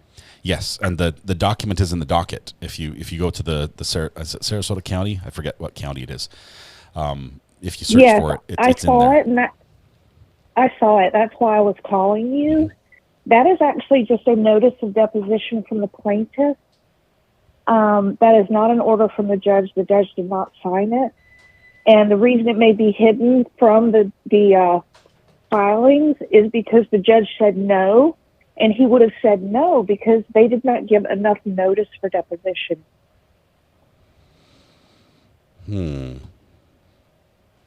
I'm not sure, because the judge talked about that specifically, and it was discussed in court that this was going to happen and that the deposition was going to take place on Friday. The judge, I don't know. I think they had enough notice about it. I'd be surprised if it doesn't take place. I'd be really surprised. Okay. Well, I was just commenting. Yeah, that's something to watch. Obviously, we may not know the true outcome until Monday morning. But thank you very much for that. Great. Sure, input. and thanks for taking my call. I appreciate it. Glad to. Thank you very much. Bye-bye. Bye-bye. Let's see. Hope the judge lets it in, says my pal. Danny B says, I've got to thank you for this great live today. It's been extremely informative. All callers were amazing and informative. I'm telling you, this community is unbelievable. You won't find this anywhere else outside of LawTube. The community is wonderful. Call from Jules. Jules, how are you doing? Good to hear from you. I'm only coming in just to correct one thing on your last caller. That deposition, and I've confirmed it. It is scheduled. It's taking place at 4 p.m. in Tampa. I'm not going to say the address. It was public. Then they restricted it to request only. But in the last 30 minutes, the court docket has now changed it that it's open. The document, that is, not the depo, that the document is open to public again, so anybody can view it. It's confirmed. I mean, they even have the location of where the depo is taking place, and I would please advise anyone, please do not put that address out there in the public, because we don't need that place being stormed. By anyone. This is not the place to make a protest. This is not the place to go and do a looky-loo. Let this process play out. It will come to court. Any people showing up there, all it can do is cause problems, and problems are not good in this trial. So we have not shown that document, and that's one of the reasons. Yeah, and I'm not gonna on my TikTok. I'm not gonna show it. I'll read it, but I'm not going to show it because it's just not a good thing. And people are asking, well, is it going to be live streamed? No, folks. Depots are private. They are done behind closed doors. Depositions are not open to the public whatsoever. Now, Scott is correct. We may see little snippets of it in court, but we're not going to get to see the entire deposition. And I can promise you this deposition is going to go on for hours. And also, I noticed people in your chat were saying, do they have enough of time to go through all the documents? I can guarantee this. I know for a fact. They have all hands on deck for this. Yeah. Okay? They were ready for it. They were prepared. And they've got the plaintiffs. They've got this. Yeah, they've got it. Remember, Jules, think back. Remember the last deposition that happened in this trial? It wasn't very long ago, and it ended abruptly when Mr. Shapiro issued a protective order. Basically, it's like throwing in the towel in a way, and he can call it and say, "Stop. I have the authority to stop the deposition right now. You can't ask any further questions." That's come up several times. I don't know if they're going to do that, but if they do in this case, before all the pertinent questions get out, the judge is going to flip his lid. It's going to be unbelievable. But dude, yeah, it's going to be. He's going to go nuts. He's going to go nuts. Yeah. But yeah. I can't wait for Monday. I know. I'm like gritting from ear to ear just thinking about it. I know. I've got people messaging me that have decided now. Well, one person always comes in, but she's got a doctor's appointment earlier in the morning, and she's like, "I'm not going into an overflow room." So she goes, "You better save me a seat." So bring a tent. I'm getting messages. Camp out on the grass.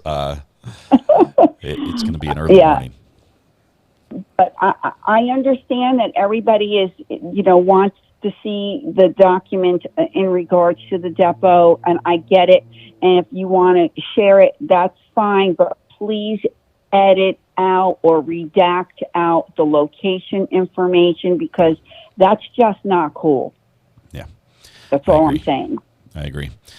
Thank you, Jules. Appreciate that. I hope you get some rest this weekend, because it's going to be a crazy start to the week next week. And I know you're in for the long haul. So I am in for the long haul. I am.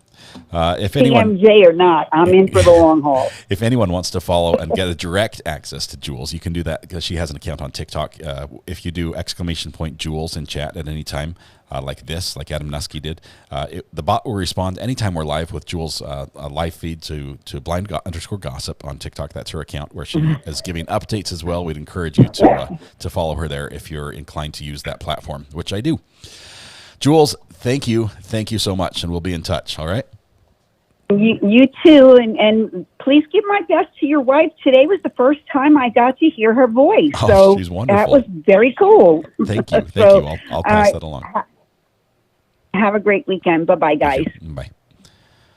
All right. Somebody said up here that I think I'm an honorary member of LawTube. I think I consider myself LawTube adjacent. Seashell, I'm LawTube adjacent. I'm not a lawyer, and I'm not pretending to be so. I do love the law. I like to listen to it, and I don't know what just happened. Oh, somebody bought a mug. That's what just happened. I'm like, why did I just hear a cash register sound go off? It's been so long since I've had the volume turned up on my phone when that happens. But thank you for whoever just purchased a Recovery Addict mug. That's very kind of you. Anyway, so I am not a lawyer. I'm not trying to replace or step on their toes. I love the law. I'm a true crime addict, a lot like all of you. I just happen to have a lot of goofy tech gear and a love for doing this and an incredible opportunity that presented itself because of your amazing support.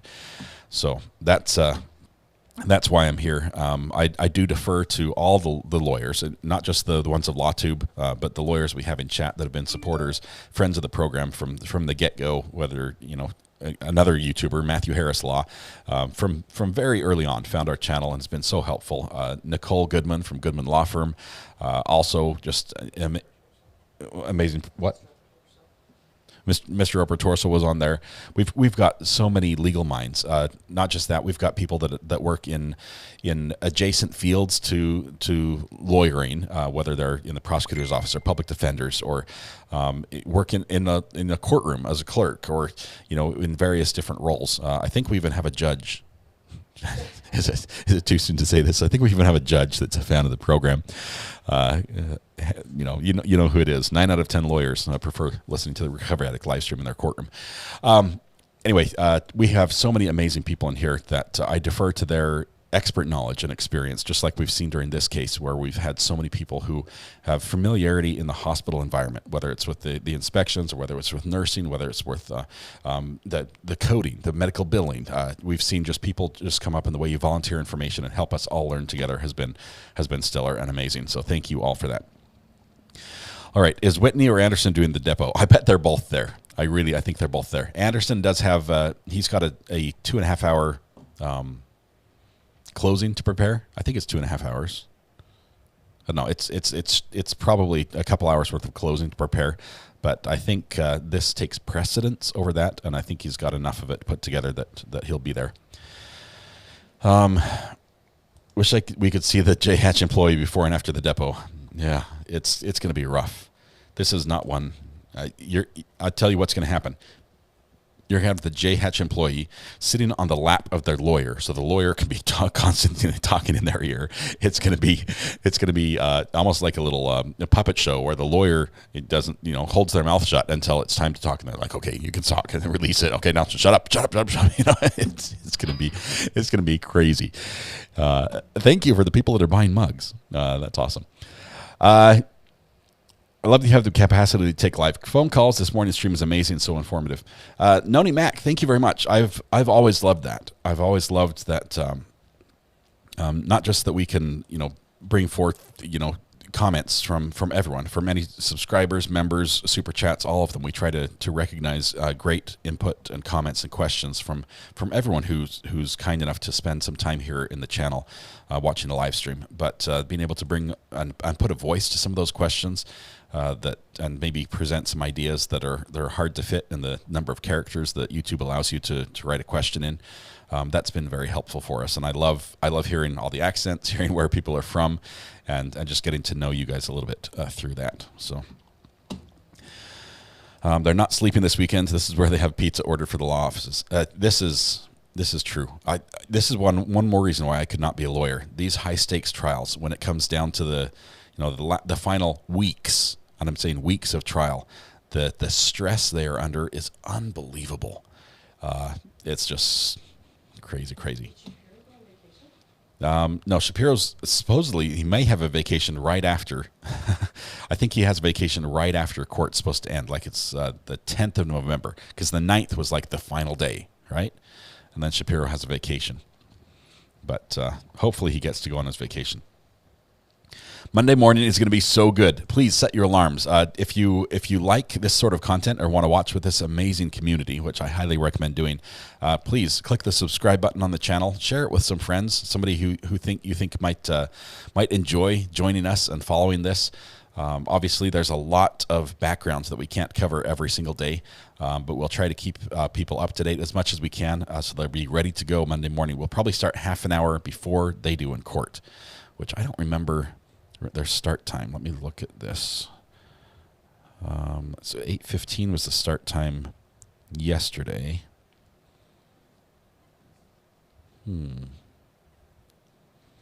I'll have to put out a call and see. Monday's an 8:30 start. I think it's an 8:30 start on Monday.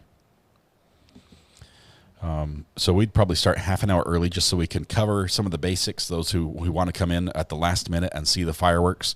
We want to get them up to speed as much as possible so they can understand the impact of what's happening. Babs Austin, just because, hugs. Thank you very much for the super chat. To all those who gifted memberships today, who joined as a member themselves or made a super chat, thank you so much. That's what makes all this possible, and so we can do what we do every day. And I love you for it, and thank you for myself and for my family. That makes all this possible. Thank you very much. So probably 8 a.m. 8 a.m. Early start is good. we don't want to miss anything, right? You don't want to miss 30 seconds of the morning. You're going to have to be here nice and prompt, because as soon as court opens, it's going to be like boom, explosion right out of the gates. So that'll be great. All right, anything else we need to cover today? I apologize. I told you I was going to do Sarah Boone today, and we were going to go court hopping, but this is all I could focus on today, and I'm spent. I'm spent right now. And I've got other things. I've got family. We've got guests over. we've got friends over. We're going to go on a field trip with the kids. There's things going on. I appreciate everyone who's keeping me up to date on the burner phone. Also, as you know, as we're coming to the end of this trial, we have an opportunity to go to another trial. And so if there's a case out there that has piqued your curiosity, that is upcoming, that we can jump to, that roughly looking at the timing of when this one is ending, I would love to have some feedback from you as to what you would suggest or where you would hope we can watch next together. There's a lot of work that goes into that behind the scenes on my side, with filings with the court, getting media access. There's a lot of stuff on my side, so the sooner we can find out about different trials, the better. And you guys helping me out in that regard is huge. It takes a huge load off my plate. So thank you for that. Just know we normally do follow criminal trials. This is only our second civil trial. I'm not against following civil trials in the future. I just would like them to be something that's sort of unique or something new. We always like to find something that's a little bit different, and so we can understand the justice system a little bit better and see different aspects of it. So if you've got something out there that you think would be a good fit, let me know and we'll take a look at it. Well, tonight, Weather Watch for sure. We might have a last call of the day here. Call from Brightfire. Hello, Brightfire. This is Recovery Addict. How are you doing? I am doing wonderful. How about you? I'm loving Friday. It's a wonderful day. Well, I hope you can get to your family soon. I'm calling from balmy Arkansas. It's about we're up to 54 degrees. It's pretty nice. So shorts and t-shirt weather. Yeah. Well, I'm actually still in my hoodies, but okay. I just wanted to say, I really appreciate how you have covered this trial in a sensitive manner. I truly do believe that medical child abuse exists. However, I do have issues with the approach of trying to psychoanalyze the parent rather than focusing on the child. Yeah. I'm also worried that the family is very invested in this case, not so much for what the jury is actually going to be asked to comment on or, to make a decision on, but sadly to absolve their mom of the quote-unquote sin of suicide. So I'm just really worried about the mental health of all these kids, both kids in this case. This case whatever the outcome is. This case is such awful. A sensitive one, and it has so many tough issues, and I don't know if I can even touch on appropriately, because honestly I don't know how to talk about it. I don't know how to talk about some of these issues in light of the family's stated religion and things like that, and those issues have come up, and where their religion addresses things differently. All I can say is that in my mind, God is good and God understands, and exactly. And we can't. That's where I'm at, and we don't bring a lot of religion into it, but my faith has made me what I am, and how I look at things, and so I can't take that away from my perspective. There are some things I don't understand, and that's one of them. And I hope one day we do have understanding. I was just going to say I had known a person who did have to go to a priest to discuss worries because of things they learned. And that priest, he said, was very compassionate and, didn't focus on the idea of sin, that God is a loving God. And so I really hope that their family priests went in that manner. I'm trying to research the Sally Smith's and Patricia Stallings connection. Either way, though, I just wanted to tell you that you're doing a great job covering this case. Brightfire, thank you. I appreciate the kind words. Well, I look forward to seeing the next case you do cover. All and right. have a wonderful day You too. and enjoy your time with your family. Thank you very much. We'll see you. Thank you. Bye. All right, I think we're going to wrap up on that. This has been an incredible day. I learn so much when I get to learn from you, and collectively this group it just has so much knowledge, so much experience, and so much insight into this. So thank you very much for sharing that with me. We're going to call it a day, is what we're going to do. Yes, we're going to call it a whole day and give you and me the rest of the day off. The only thing I want to get done, which I hopefully will have done by Monday, is a video comparing the two audios. And we're talking about the new audio recording with Beata and Miss Bedy, where Cathi Bedy identifies herself, and we have that voice to compare it to that the redirect call. I want to take those and sort of split that down and see if there's anything there, because I still have questions, and I think you guys do as well. So hopefully I'll try to get that put together for you. Other than that, tonight at 8 p.m., we have the podcast right here. If you need, this has been a heavy week. There's been a lot of stuff. If you want a break, if you want a lighthearted start to the weekend, at 8 p.m. tonight, we're going to do our podcast. It's the Not Relevant podcast, where we talk about all the things that aren't relevant. It's very lighthearted. It's very fun. It's the same community. Just with a different scope on things. We'll talk about some funny news stories. We'll probably do a couple funny polls and probably tell a few dad jokes. It's good. It's a good way to kick off the weekend. So if you would be there, that would be wonderful. So tonight when you go home, please hug the people you love, smile at someone, make their day just a little bit better, and please stay safe till we go live again tonight at 8 p.m. with the podcast. Hope to see you all there. Have a great weekend, you guys. We'll see you.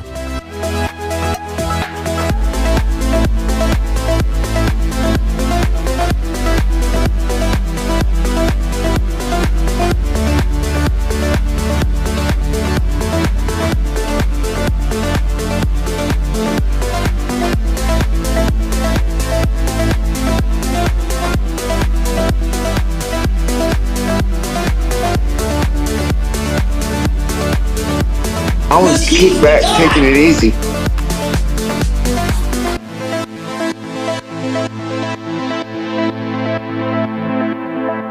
Alex Stollett. Are we going to address subject matter jurisdiction? Don't miss the forest through the trees. I apologize.